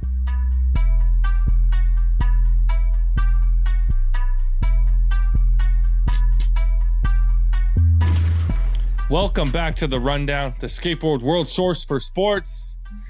We are in the Stanley Cup Finals, the NBA Finals.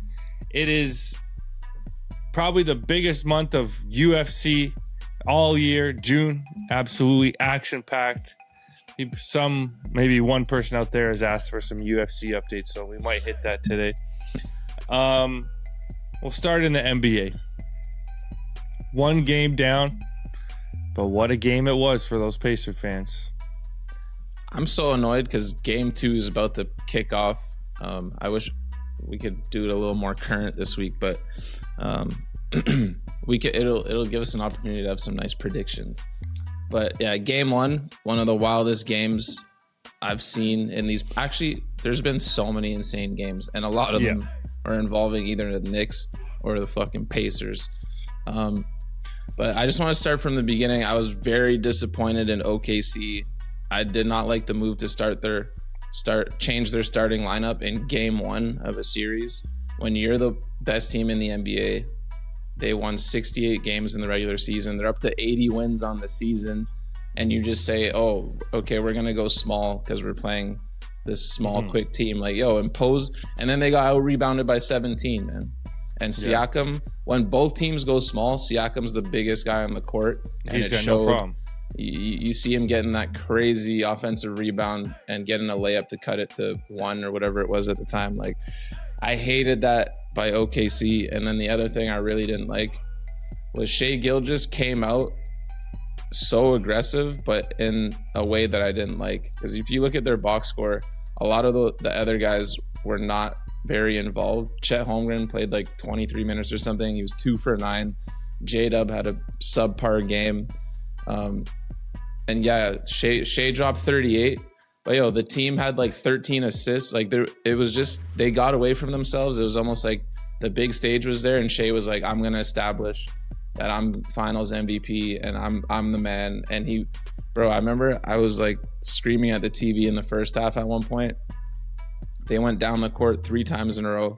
Shai went down, no pass, miss. Cason Wallace goes down, no pass, miss.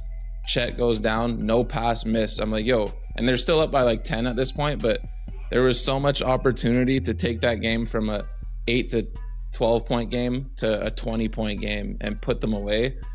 And it was just very frustrating. So I hope that tonight they watch the tape and they realize they got away from their own identity, you know? I actually missed that game, so I don't have much to say. I have my own hockey game, but I watched the last bit of the fourth, and it just gave me flashbacks to what they can do with the Knicks. Like, no game is out of reach in the fourth quarter. If it's even like the double digits, it doesn't bother them, you know? It feels like they do well when playing in those frantic ends of the game. Yeah, well, that was the other insane thing, was obviously hats off to the Pacers. Just tremendous belief in themselves. A lot of the wildest stat coming out of that game was 24 or 25 turnovers whatever it was, and like an all-time high for the Pacers in the first half of 20, I think. And the fucking Thunder only had 11 points when I think I heard in the regular season they score 1 to 1.5 points per turnover, and they scored like point something points per turnover. Like the fact that you got 11 points, and so many times I remember they'd get a dope turnover, great defense, and then just turn it back over, or just missing wide open shots, like not punishing them at all. But man, just incredible finish. And it was like the Aaron Nesmith game all over again, where he hit all those threes, but this time it was a group effort. Miles hit the crazy step back or sidestep three off the fucking backboard. That's when you knew something special was starting to happen. Something was brewing. Cut it to 4. Nemhard hit the ill step back on Shea. Who else hit one? Oh, Obi Toppin hit 5 threes, but he had one in the 4th late. Nesmith had one in the corner. It was just like, it's just, dude, it doesn't make sense. I've never seen this in my entire life. Like a team win so many insane games where it's like, bro, they trailed the entire game. They led that game by 1 point for 0.3 seconds. Just at the end. The only time I've seen that before, I think it was actually involving the Pacers. Someone might fact check me on this, but I'm pretty sure LeBron and the Cavs beat the Indiana Pacers at the buzzer after never leading. They never led the entire game until a buzzer beater. So that's awful. Basically the same thing. Yeah. So the coolest thing about this game, though, that makes tonight exciting is that the Pacers didn't actually play that well overall. No one went off. They just stuck to it. So they're looking at this like, yo, we won and we didn't even play that great. Stolen. So right, we stole that, and then OKC's also like, we let this slide. So both of them are coming into game 2 with max confidence. I can't wait. Prediction? I think, bro, I was way more confident before. I mean, I think OKC's going to win this. I don't know if they're going to do it like how they did Denver in game 2 after losing game 1, where they won by like 40 the next game. Because I've been saying this about OKC all playoffs. The confidence keeps growing, and you can't put the genie back in the bottle now. But what I hadn't been mentioning is that the exact same thing's happening with the Pacers. Their confidence. So I think this is. They're not scared of anything. They're not scared. Yeah, like they like look down the bench, and you know, like when you're playing sometimes, and you got like 3 of your starters, and then 2 of the guys are from deep down the bench. You're kind of like, oh fuck, like we got to make up for it. This guy's out here with us. Like it doesn't matter who's out there, man. Yeah, like you're going end of the bench, and it's fine. And it's the same thing on both sides, man. So I'm so happy. I mean, the Knicks, it would have been fun for the NBA, but I'm so happy we got these 2 teams, because I really think the Knicks would have got swept and been lucky to win 1 game. But I think this is going 6, maybe even 7 at this point. But tonight, OKC handles business. They remind the NBA world why they've been considered the best and the betting favorites to win it pretty much all year. Chet Holmgren and J-Dub gonna remind everyone was really so you good. Went from OKC in 5, maybe even a sweep, to now they lose 1. Now we're pushing it to 6-7. Even your respect for I don't Indiana think I said I didn't say sweep. I said it New could York. be. No, you said 5. You said it was going to be short. I can't remember. But now we're talking 6-7. 100%, but the respect is growing. Feeling the Pacers. Oh, the respect's. Yo, I picked the Pacers every round except for this one. Them as much respect coming into OKC. You thought OKC was a sure shot. I still think OKC is gonna win it all. Like that was one of the. No, of course not. Because what I'm worried about is the Pacers' confidence. They're not scared anymore. And they got comfortable in the second half after completely blowing it in the first half and still only being down 12. But the thing is that I didn't like was the Thunder seemed a little more nervous. And now the pressure is on them. So can they respond like they did against Denver? That's the test. I'm just hyped for close games, man, all the way through. But I am rooting for OKC. And I think they 7 games is what we're looking for, man. That's the magic number. OKC in 6, but let's go, baby. So speaking of nerves and respect. Let's move to the NHL a little bit, man. I really tried last week to put my fandom in the Oilers. I did my best, dude. I felt the pressure coming from our Canadian listeners. I felt the pressure from you. But nothing can help me when I watch the games I cheer for the Florida Panthers. So I have to retract my statement where I said I was pulling for the Oilers. And I'm going back to the Florida Panthers, man. Is that all right? Hey, do you, man? I'm just happy you're being honest, because if you didn't come out and say that, I was going to expose you. Because you already told me that off air, and I was disappointed in you. I mean, we watched... Was that game 1 that we watched? No, that was game 2 that we watched. Game 2, yeah. Bro, but this has been epic so far. You can't ask for much more. 1-1, 2 OT games, man. 1 double OT? Were they both double OT? Or one was at the very end of first one was OT. Yeah. Dude, the stars are shining bright in Edmonton. It's obviously the whole team's working hard in Florida. This is exactly what we were looking for. Yeah, that last game winner for the Panthers was painful. That was the most hockey I've watched this year. Watched the second with you, got home, missed that goal with 17 seconds, and then watched the 2 OTs. And fuck, man, some close calls, but it felt. I mean, I don't watch a lot of hockey, but I'm sure it's a common feeling where it just feels inevitable. Like, I know you fell asleep at one point, but did you see when it went off the post in OT? And like, that should have just been the game right there. Yeah, it was like so much pressure. The ice on was their tilting. End. Yeah.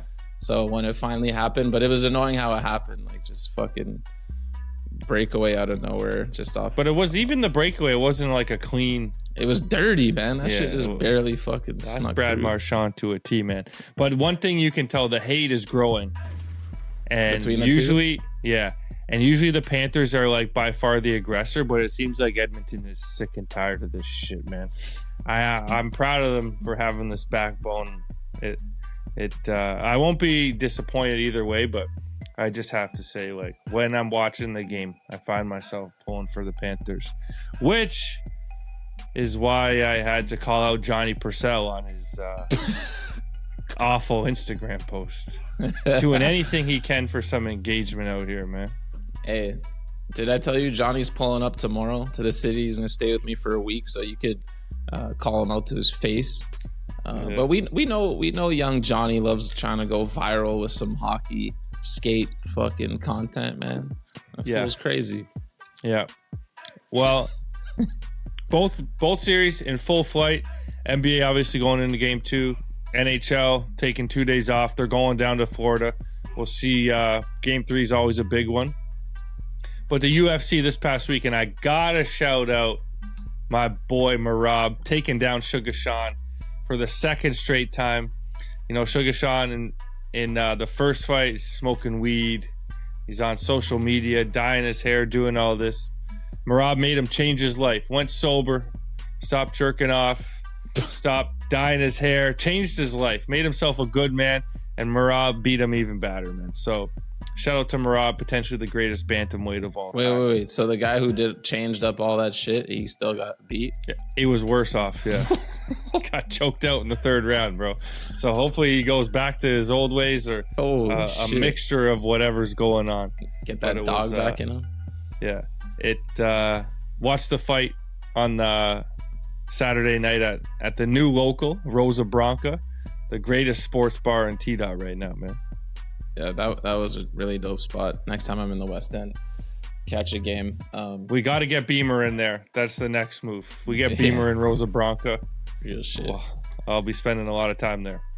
One quick stat that I should have written it down when I first heard it for the Pacers, because I'm about to butcher this stat, but to the point of having never seen anything quite like this run Tyrese is on. You might have heard this stat too throughout the week, but he is 4 for 4 or 5 for 5 on game winners or game tying shots with 5 seconds or less, whatever. He's 4 for 4 or 5 for 5, and the rest of the NBA combined in this postseason is like 4 for 27.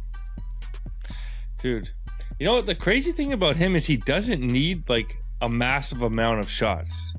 and he can still like be clutch when he needs to be. Yeah, it's very impressive, dude. Yeah, let me ask you this, because this shit's been kind of annoying me. You know, like the classic shows that we love, the Talking Heads, the Stephen A's and shit. All these shows keep doing the is Tyrese Halliburton a superstar? And to me, it's an easy no. Like, what do you think? Because to me, I think superstar is like an elite thing, and I love Tyrese, but he's not a superstar to me. Well, he's a star. I was gonna say automatic yes. After this run, to me, always superstars are made in the playoffs, and you know why?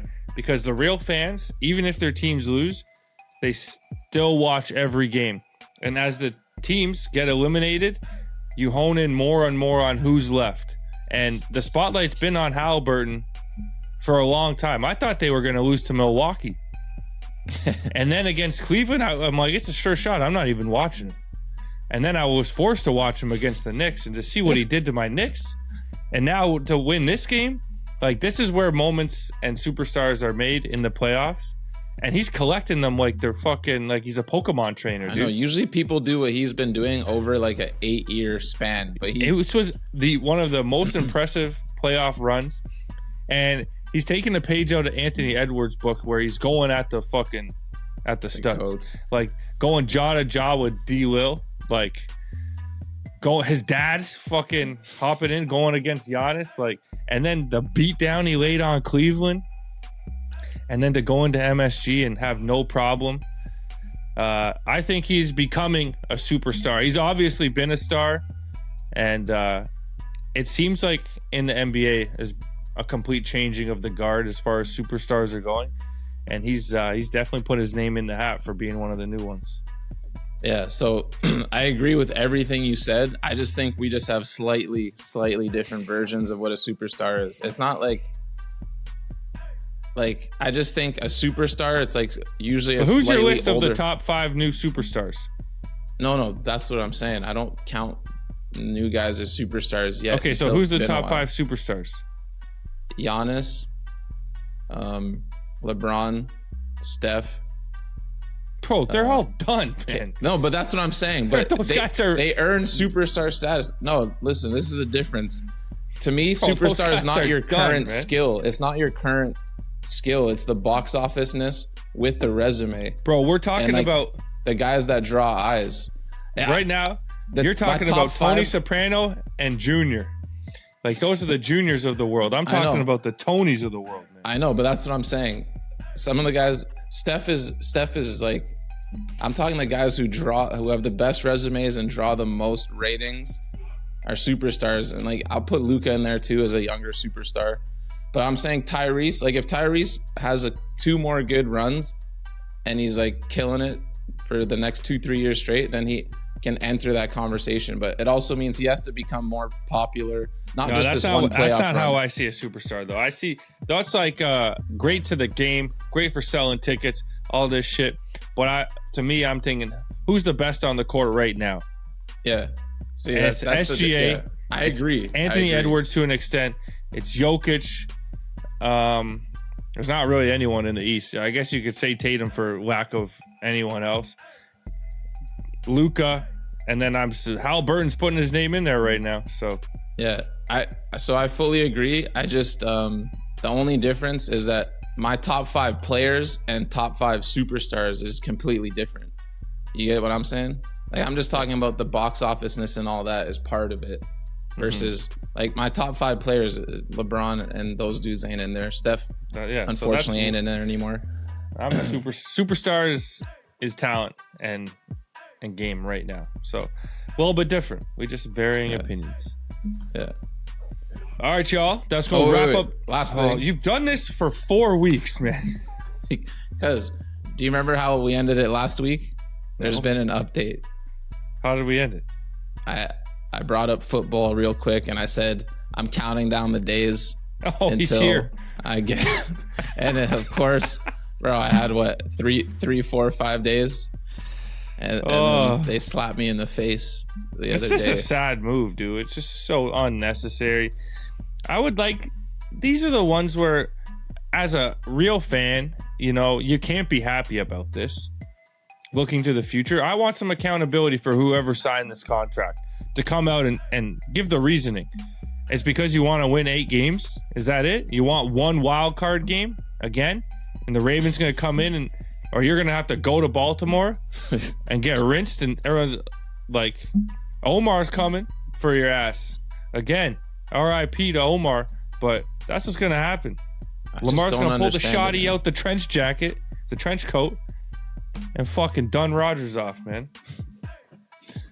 Bro, that's why I brought it up, just so I could hear someone else vent for me. It's fucking crazy. I'm so bummed, dude. Like, have the last 5 years or so taught you anything whatsoever? The memes have been incredible, though. Like, yeah. The crazy thing is, last year I was like, yo, they did a pretty good job, you know? Getting Russ for now and Fields for the future.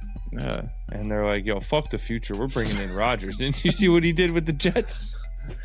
Yeah. I'm in pain over here. But That's it'll be truly entertaining. saddening. And it'll make, because, I mean, fingers crossed we pull off our Cincinnati trip and go see the Steelers play Joe Burrow and them. But, yo, they just signed the 4th worst quarterback in their own division. And, like what do you... Fuck. The rest of the team's not good enough to make up for having the worst quarterback in the division. Bro, I think everyone in Pittsburgh would be like, let's just lose 16 games or 17 and let's try and get Archie Manning. You know? Let's get our own Manning or whoever the top quarterback's going to be. That's what I wanted. But they've got too much pride, but it doesn't.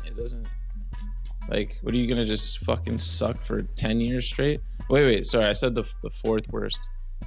The Cleveland's in that division too, so maybe I don't know who's even the starter there. So, but he's obviously they got worse. 4 quarterbacks to choose from over there. He's all obviously 4 of them worse might be better than Burrow and Lamar.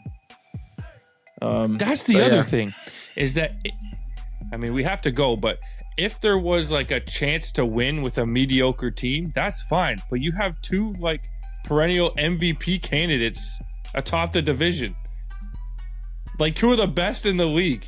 2 of the top 5, maybe 6, whatever quarterbacks in the league are sitting there. And Aaron Rodgers is coming to town. And you know what he's going to do? Be pointing his finger at everyone. So it's your fault. It's your fault. He's going to be throwing passes, looking at his hands like, what happened? Like, last question. Who's the starting quarterback week 1 for the Browns and week 18? I forget who the 4 of them are. Kenny Pickett, Joe Jackson. Flacco. Oh, Joe Flacco. Shoutout, and then another rookie. And the other rookie, Gabriel, I think. Well, easy for me. It's week 1, Joe Flacco. You got to start with the vet. You got to get the kid some reps. And then I say it's the other rookie, not Shoutout, who finishes it off. Interesting. I have no fucking idea, but it'll be fun as hell to watch that play out all year. Yeah, we can't wait for football. But anyways, again, let's go wrap up this week's episode of the pod. This was week 10, 11, 12 only remaining. You know what I mean? Then we going on summer vacation. But y'all know where to find us next Wednesday. Peace. Shay, get some fucking assists tonight.